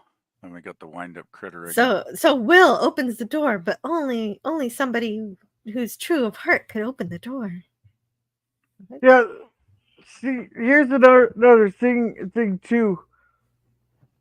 In the scene here is intruder alert goes off, but yet he said no one could get into his dimension there. Like this guy was so contradictory during the whole thing. Like nobody could get in, but only a person with true heart could get in. It was contradicting a bunch of different stuff in this episode. That was the biggest one right there. Yeah, I agree. The script seemed to stumble over itself a few times. Yeah, I actually thought the Toymaker was strangely one of the weakest parts of the episode when I was watching it, because there was some of those contradictions and inconsistencies. Yeah, I agree with that. It's a boy, a real boy. So, That's it's Pinocchio. kind of funny. Yeah, It's kind of Geppetto. funny, but it's a little bit silly. Okay, you opened the door, so Smith would have ran right through that door. You think so? Yeah, but why didn't he? I guess he was distracted by the wind-up monster and everything. Yeah, that's likely. Very, very possible.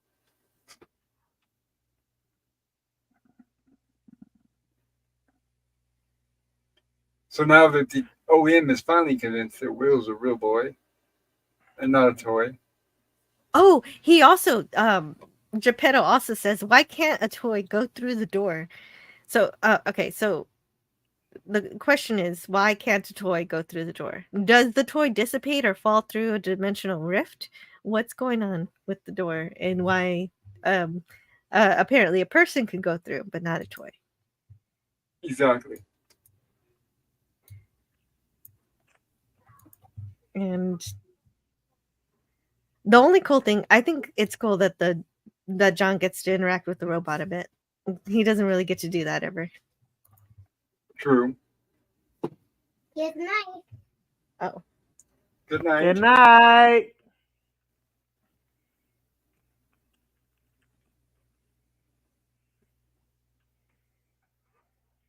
Oh, we're waiting for Jill here. Sky says, I don't think you get it. We fixed the glitch. We When just you stopped get paying them. Oh, yeah, that's one way of looking at it. Yeah, and Scurvy says, I was told I could play my music at a reasonable volume. Milton. Okay. And Geek Flag here said, greetings and salutations, everyone. Well, greetings and salutations Likewise. to you. Right back at you.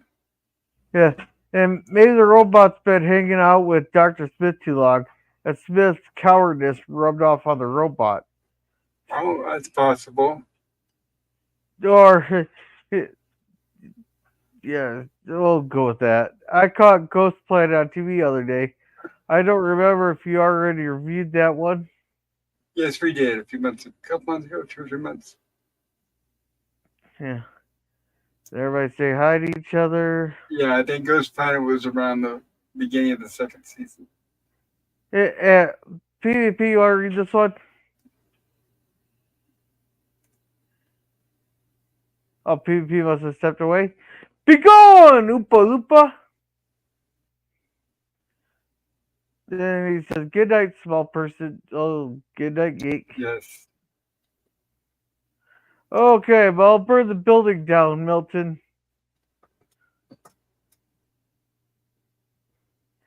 All right, we're all caught up. Thank you, sir.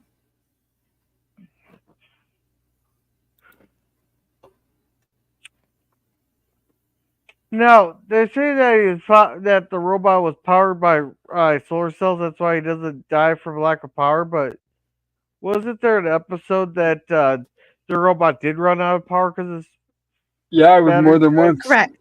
Yes. Yes. I think it was the episode was a trip through with the robot.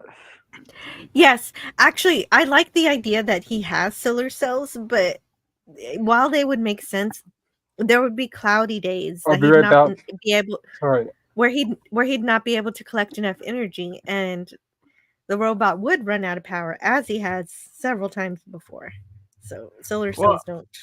well, the problem with solar cells is that back in the '60s, that was the new rage was the solar power. You know, it's going to be the power of the future, but we just don't have the battery capacity to hold the amount of power. And if say we've had a spring here, it's been raining every other day. It's been cloudy days. You know, we'd be having blackouts if we relied solely on solar. But we have a lot of wind farms around Right. here too. Exactly So why it still kind of makes sense for him to have it, because he would definitely be running out of power still, as he has before. So it Well, works for me. so that he has the power pack as his main source. I'm thinking, and solar was like almost a backup, supplemental. Yeah, if you're lucky to get a sunny enough day. Yeah, because I mean, you don't know how sunny the days are going to be on an alien planet either, right? So it seems like a bit unreliable, thing to depend on. well, he has that recharging thing in the That's what he ship. uses. So Yeah, He recharges in the ship, in the astrogator.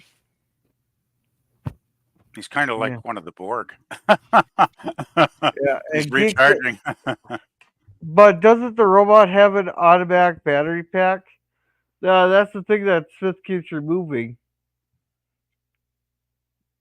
So he does, but it's easily removed. Yeah, they fuss around with how he's powered in this episode as if they'd never heard of how he was powered before this episode. Yeah, it's another inconsistency of the episode.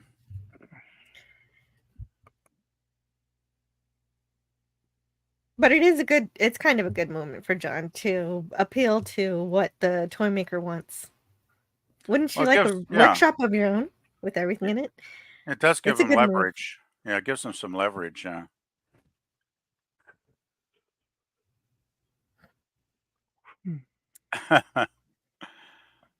He's thinking about it. Well, he got promised his own toy shop. There you go.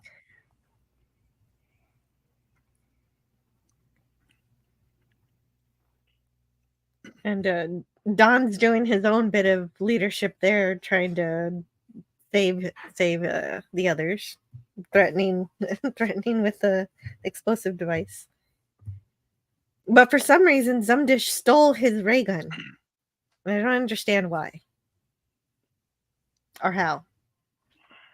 Now, see, this was the part I was thinking. If they destroy the machine, it's going to destroy everything, including the toy maker's, workshop Mhm. here, because everything does start to fall apart, right? In the next scene or two. Well, not necessarily. They can be feeling the effects of destroying the machine, but might not completely destroy the workshop. And it They're seems to just be doing feeling a the pretty. effect. I don't know. It seemed like a lot of stuff was coming down from the ceiling there, so I don't know.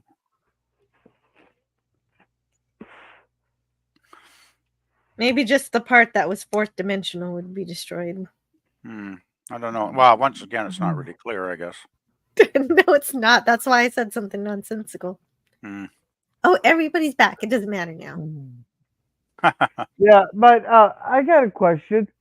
How did the robot know it was called a vacuum something? Vacuum? What? The Hold thing they on. put Let me on get. the machine. You're a little muffly. Oh, dang it.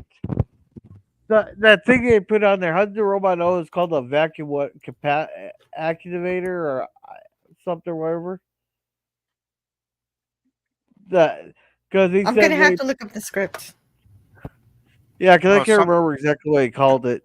was a vacuum. Like he goes, he put the vacuum thing on there. Then immediately the robot pose. He puts a vacuum whatever on the thing.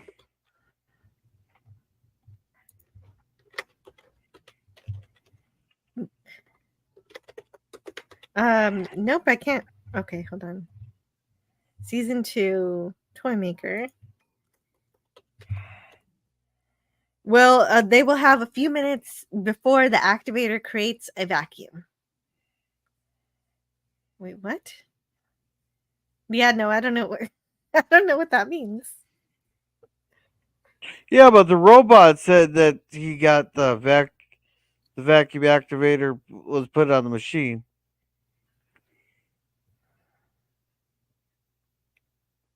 Nope, I can't help you with that. I have no clue what's happening.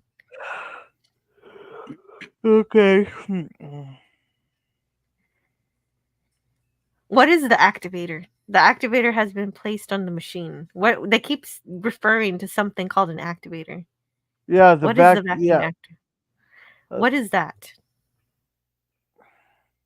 Do you know? I don't know.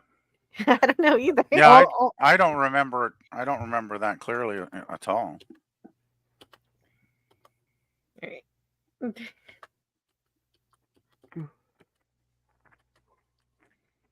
All right, let's see if we can figure this out. You're not taking this machine. They're still in there. They have a few minutes before the activator creates a vacuum. So what does that mean? Does that mean that the workshop would be exposed to a vacuum? What? So they'll lose air and they're going to lose oxygen in the workshop? I have no idea.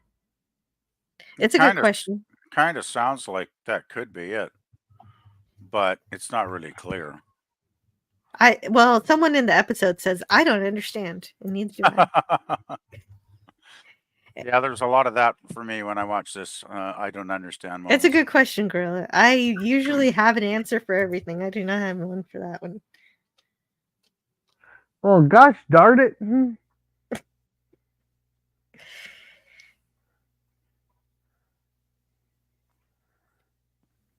I think I gave up at that point already. I was just like, okay, Geppetto knows how to get them back home, and that's fine. Were Yes. you too sober for this, sir? They just put their hands on the frame, and that's all they had to do this whole time. Yeah, And it's like just wish really hard. magical window to the outside.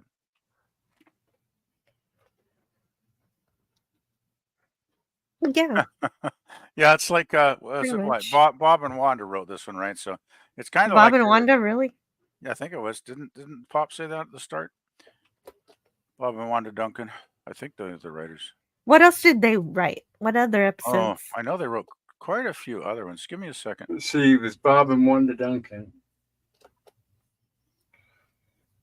Yeah, let's see here. But did they wrote episodes previous to this? I What were think they they called? did. I'm Definitely. pretty sure. Yes, definitely.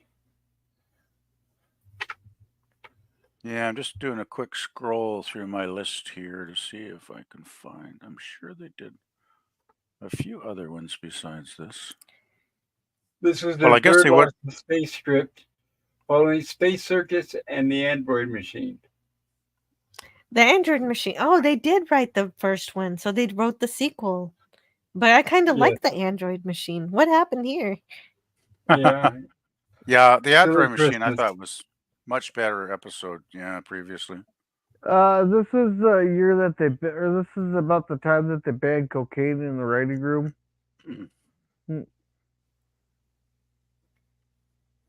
Nothing okay. Of course, a lot of influence from Batman. Oh, is the Batman thing is still having an effect? Oh yeah. Yes. For how long? Especially during the How long second is it? season. Third season is when it started going away. All right. That's when the Batman, because the Batman had a very powerful, the series had a very powerful impact. It was very big, but it was very short-lived. So by the time we got to the third season of Lost in Space, Batman was already on its way downhill. Well, Poor It's like Penny gets this house for her birthday. It doesn't Yeah. last very long. what I like is how the Zim dish here hires them on because he's supposed to be some mechanical toy wizard creating stuff, and yet the house that Penny gets doesn't exactly look like the best toy I've ever seen. So I don't know. You Yeah, know, a toy's a toy. go figure. You get what Well, you get with that Toymaker. Yeah, but uh, Zimdish seemed to be overjoyed to hire him back. Plus, well, I guess well, she's kind of a little bit too old for a dollhouse. well, I Well, remember my dad. they even mentioned that here in the book how the writers were talking then about isn't she getting a little old to be playing with dolls and dollhouses? Because they were actually going to spend a lot more time on a doll, and they were going to give her like a giant doll.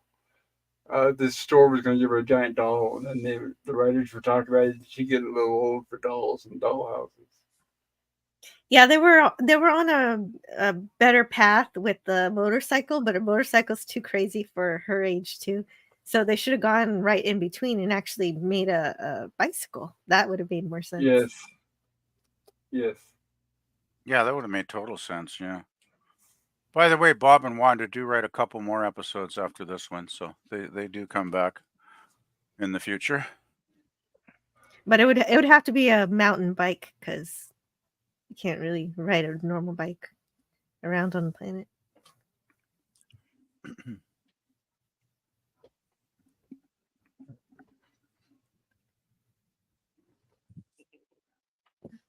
And so, for some reason, Zumdish has exactly what they need to plug up the fissure and save the day.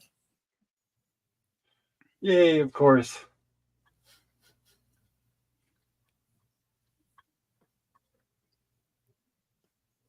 And I guess it's like kind of like a giant, like a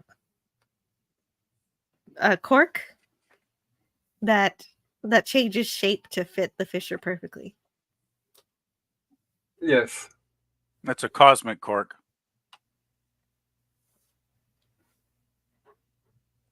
I like how he's beginning. He was gonna charge him. Then they gave him a look. Then he's like, You're "Oh, muffled. just out of the house." You're Sorry, muffled, we can't Gorilla. understand. Yeah, we can't understand you, Gorilla. Oh, dang it! I loved how he was beginning to charge him, but then he's like, "Oh, let's just call it a freebie, like a demonstration or something like that. Like Yeah. it's out of the house."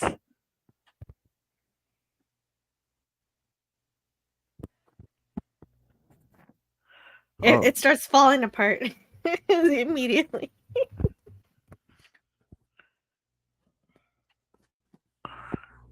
Oh well, at least we got to hear a song at the end. That's kind of fun. Yeah, now it's Penny's birthday out of nowhere. I mean, it's not out of Finally. nowhere. It was from the beginning of the episode, but it just seems disconnected from everything.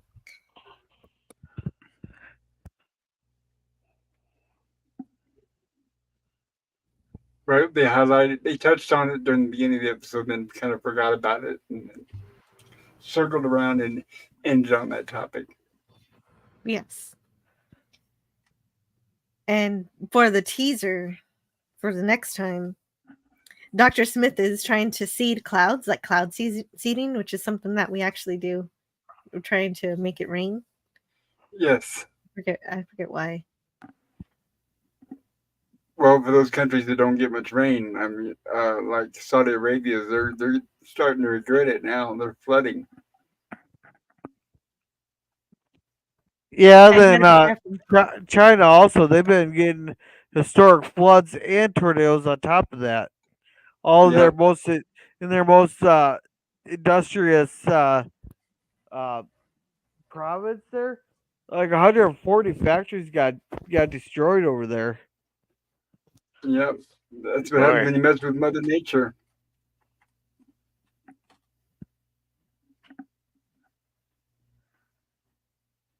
Oh, here we go. Oh, it's headed for the Boy. Jupiter. Your calculations are snafu, Dr. Smith.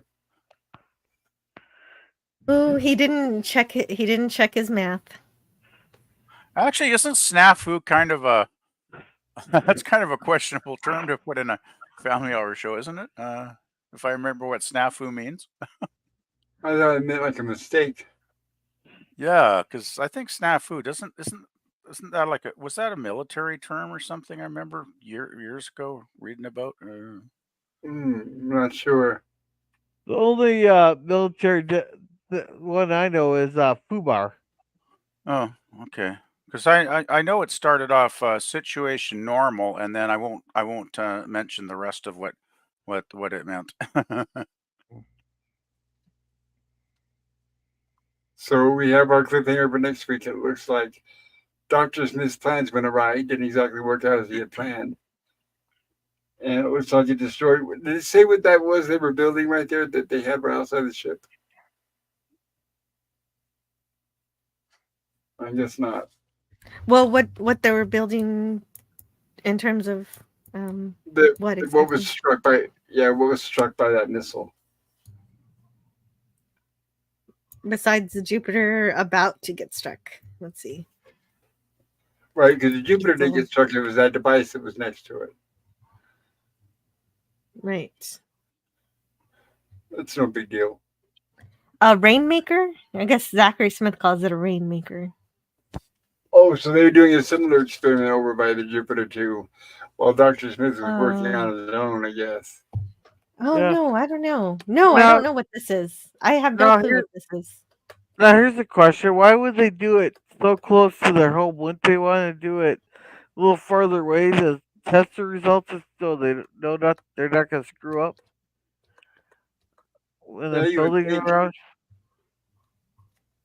That's why I was wondering what that device is.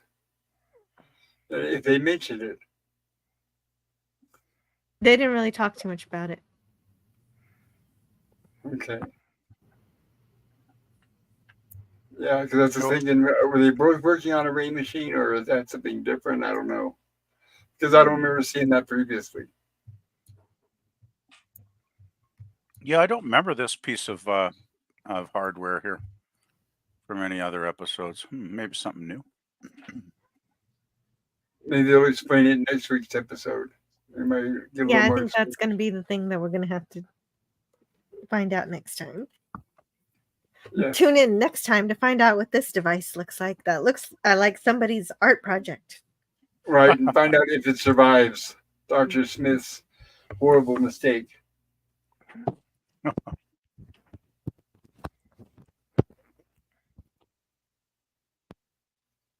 And there we are. Very cool. All right, okay, we made it till the end. What I usually do is I go around and ask everybody what grade they would give the episode. And then I usually end up closing the poll in the chat, but that poll was giving me problems all the way through. It wouldn't let me link it or pin it to the top, so it's probably long gone. So most of you probably were not able to vote. And for that, I apologize. Gorilla, what say you about this episode? What grade would you give it? And tell us about your channel. All right, well, I got a split grade here.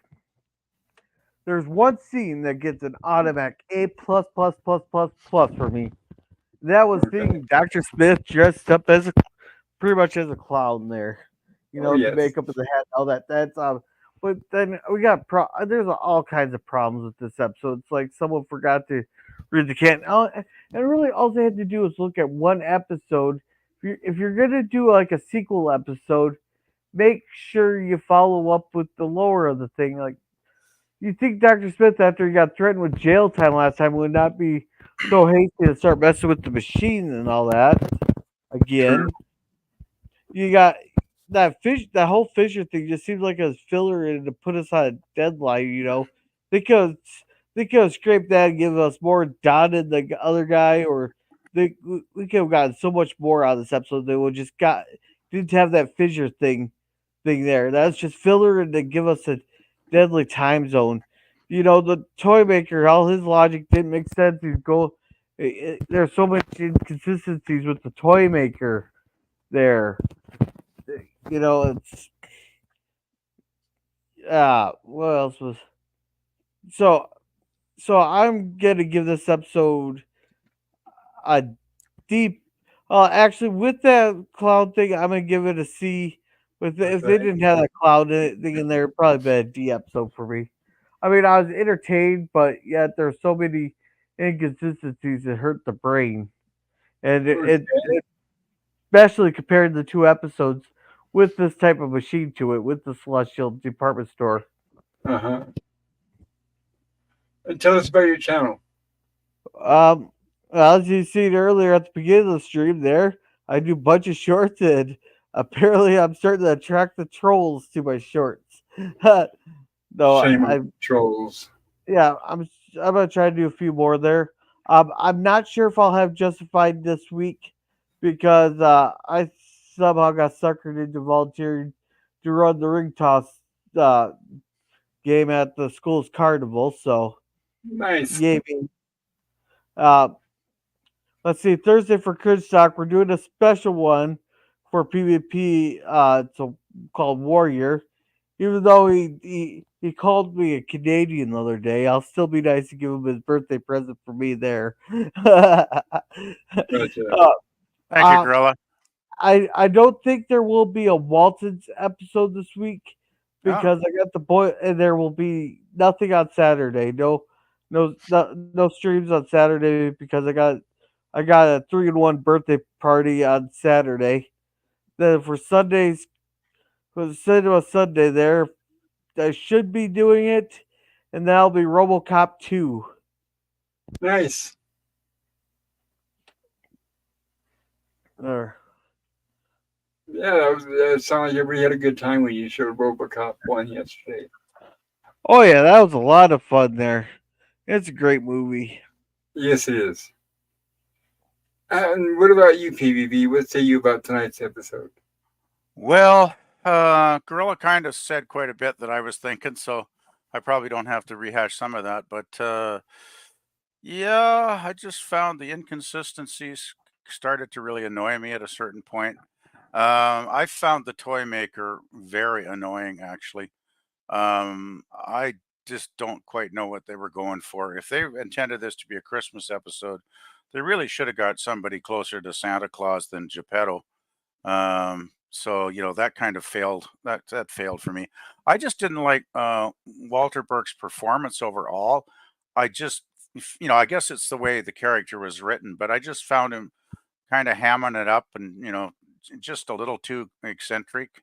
And he was Uh-huh. kind of, well, I thought the character, he was kind of, the Toymaker was a little bit nuts, actually. He was a Oh, little bit yeah. crazy, and that kind of got on my nerves after a while. So, if the main character of the story gets on your nerves, that's usually not a good thing. So that took it down a notch. And, the robot being, basically completely ineffective and cowardly, that took it down a notch.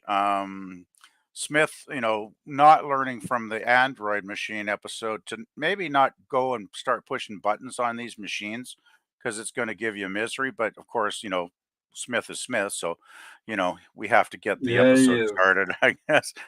So that kind of annoyed me, and so there was a lot of things going against this. Positives, though, I guess I have to throw in a few positives. I agree with Gorilla. Seeing Smith in clown makeup was a great and utter joy, I must say. I did enjoy that. So that kind of bounced it back a tiny bit. And then there was some nice stuff with Dawn and Professor Robinson actually getting to do something for a change because sometimes they end up in the background too often. So that was nice. I saw, especially Professor Robinson had some nice moments towards the end of the episode there. But still, overall, I found this one was kind of a clunker, which we've had a few of those lately, unfortunately. So I almost was in the F category for a while, but then, Dr. Smith and clown makeup and having Professor Robinson, have some stuff to do towards the end that brought it up a notch. So I ended up giving it a D plus, but it still for me was pretty weak overall. Very cool. Anything else you want to add? Well, let's see. Oh, I just want to thank Gorilla for doing the birthday stream this coming Thursday. It is called The Warriors, though. Remember, Gorilla, The Warriors, 1979. Please get the right movie, because I'm afraid you'll find something else unrelated. But I just wanted to remind you, Gorilla, that that's the movie. Oh, you Um, don't and want me to find the one that's on the hub? Okay. no, not on the hub. Oh God. Uh, but yeah, nothing much going on my channel. I try to post a few albums, and I've been posting a few. I posted one over the weekend, but nothing too terribly exciting at the moment. And that's about it, I guess. Don't want to drone on too long here. So anyway, that's about it, I guess, Bob. Well, thank you. Well, I appreciate you being here. I appreciate your opinion. Oh, it And was nice and to meet you. Jill, what say you about this episode?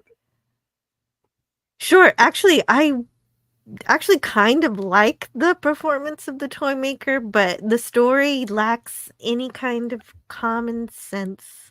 And I can only suspend my disbelief so far. But the real problem is that it takes all the way until we get John uh, into the action, and before we get any life into the story in terms of how to actually deal with the Toymaker. He knows to deal with the Toymaker's talents, and I like that he promises a workshop. This is a great manipulation tactic that leaders sometimes employ to save their crew. So he saves this from an F for me. I do put it in D range, and just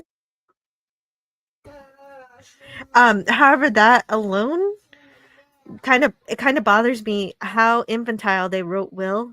Instead of sounding like a 12-year-old, they gave him the naivete of like a 4-year-old. And I guess that's also Dr. Smith, but that's not Will for me. And Penny just stood around being shocked and sad and didn't really do anything. True. Even worse, they made the robot frightened to help. And when that is Smith's trait. So they're just like, oh, well, Smith does this all the time. We don't have anybody to be the coward. Let's make the robot the coward.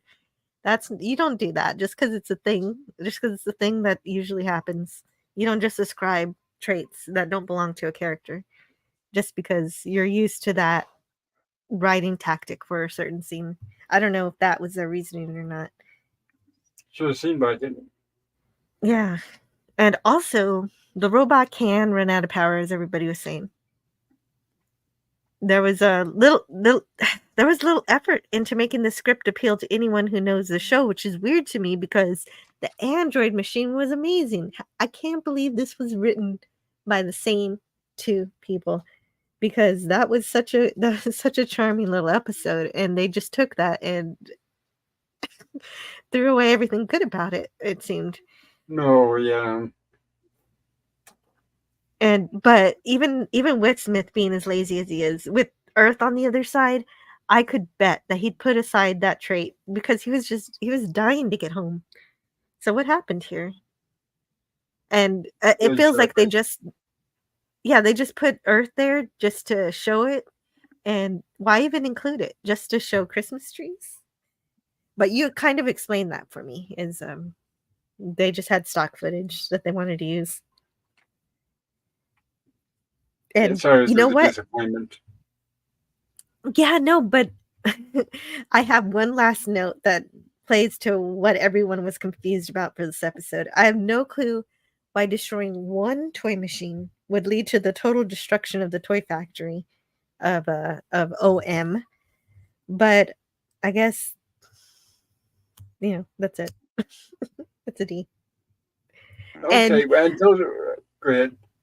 yes, my channel is also called Anti-Derivative Jill. I like to talk about science fiction. I will not be having a Tuesday show tomorrow, so no Star Trek continues this week because my daughter is graduating from preschool. Nice. And so she's Congratulations. moving.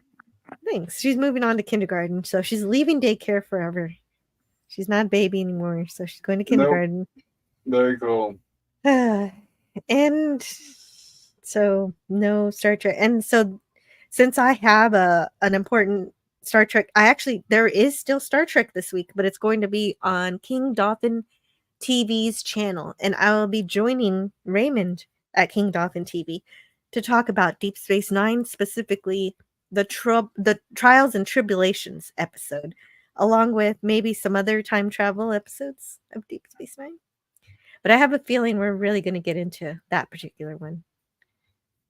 Then on Friday, PvP's birthday celebration continues with Escape from New York. and that's what I got. Both shows are on Friday is on at noon. The show with Raymond is at 5 p.m. Central. Sounds like a lot of fun. Mhm. Yeah, thank you, Jill, for the Friday stream. You're welcome. It's gonna be cool. Yeah, it'll be fun. Okay, and for my review, I'm gonna. Well, it's pretty much the same as everybody else said. I'm gonna also give it a D for the pretty much the same reasons. I know it had logic was flawed. There was some holes in the plots. Some of the characters were out of character, which really didn't seem right, but it seemed like it was necessary to serve the story. The Toymaker, I thought he was okay. And you're right, he was more of a Geppetto than he was a Santa Claus. Um, but, and like you guys also said, it was good that John Robinson came in and saved the episode towards the end there, because I think that made all the difference in the world. And it was good to, once again to see a lot of the props show up again in their cameos. I've come almost grown as fond to the props as I do some of the actors. But yeah, I give it a D. As far as my channel is concerned, tomorrow night, hopefully, if everything works out, I'll be doing a tribute to the great late passing Roger Corman, who just passed last Thursday. And we'll be doing a live stream of the movie Little Shop of Horrors, the original from 1960, a movie that he shot in 2 days in one night. And then Wednesday, I'll be back for Gilligan's Island with my good friend Gorilla's Vananthop. We'll be back with 2 more episodes from season 3. Saturday, I'll be back with another Rumblings from the Lab, hopefully, if anybody's there. And then Monday, I'll be back for another Lost in Space with another episode from the season 2. And this is the point where I usually show the results of the poll that I put in the chat, but it wouldn't let me pin to the top. So let me see whatever happened to that poll. Is it even still there? I can see it Oh, still. it is. Pop. So I'm going to say end poll. All right. So I just ended it now. Let me see if I can pop it out. Good. I'm glad it worked. I was kind of really concerned about that.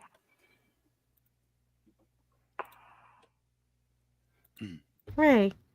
All right. It looks like, thank you, first of all, everybody, for participating and voting. It looks like we got Oh, excuse me. 12 votes.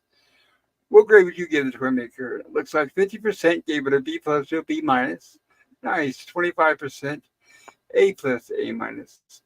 16% D plus to F minus. And it looks like we got 8% with a C plus to C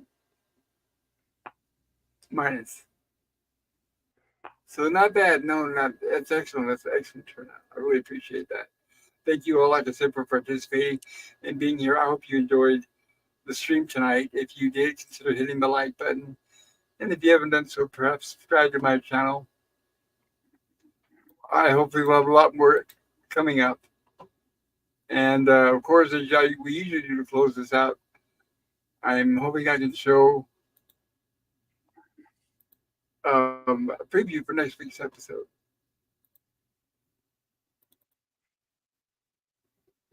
which will be Mutiny in Space. And I hope to meet you all there. Oh, does that mean we're going to space? Yes, we will. Yes, you can say that. And we will have a mutiny per se. Is there anything anybody would like to add before we close this out? Should we catch up on chat?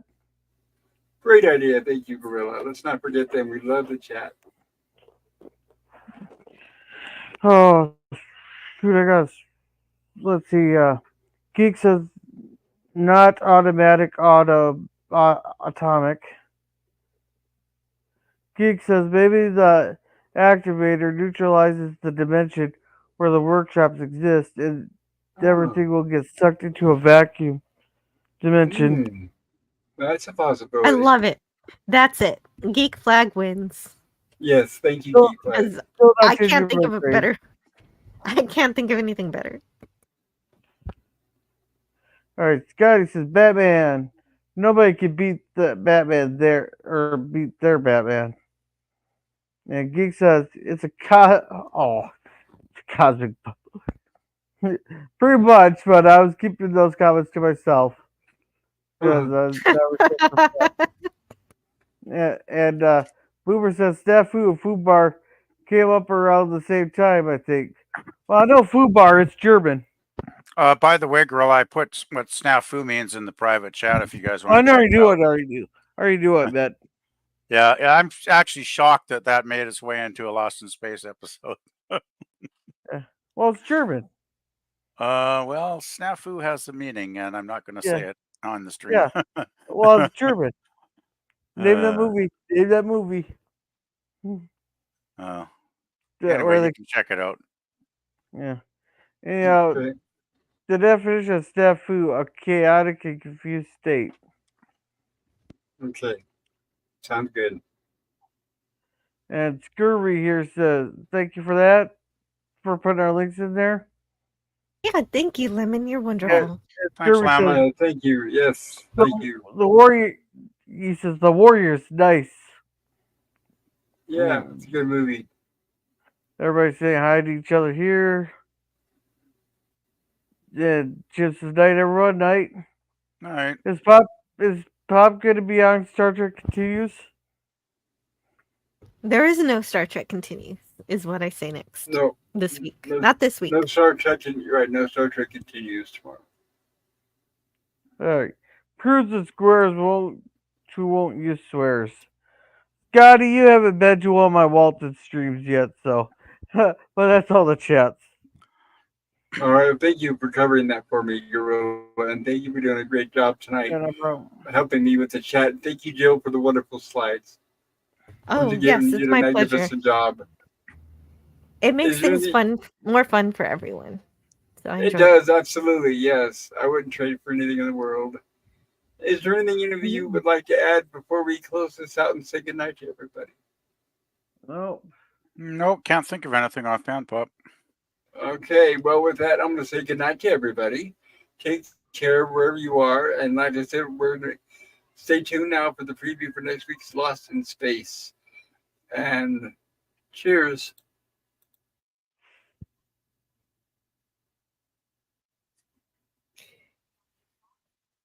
Yeah, good night. It's going to work. It's gonna work.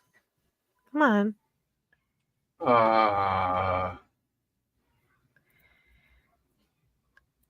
Well, what? Do you have a link for it? Maybe I could play it. Or is it something on your server? I don't know. It's on my computer, but I don't know how I would send it to you in this short of notice. Oh, okay. Never mind. I thought maybe it was a YouTube link. Never mind. Oh, there might be something there. It's trying to. Yeah. Come on, video. I apologize, everybody. I apologize, but maybe next week. I'm so sorry, everybody. What a disappointment. And see, I don't know if it's my bandwidth, is it my computer, is it my hard drive? I have it on an external hard drive. Shouldn't be the hard drive. Yeah, I can't play video. Yeah, if I'm it's so sorry, directly on your everybody. computer, it should work. Yeah, I know you think, right? I used to not have any issues, and suddenly I haven't been able to do it the last few times. Make a left turn at Albuquerque. I don't think that's going to help, Scotty. Okay, well, thank you, everybody. Have a great night. I'm so sorry. Let's go. Bye-bye, Yeah, but the next everybody. episode's going to be fun. I bet. Yes. I don't know. I've never seen it. It'll be new to me. Yes, join us for Mutiny in Space next week, everybody. Bye-bye.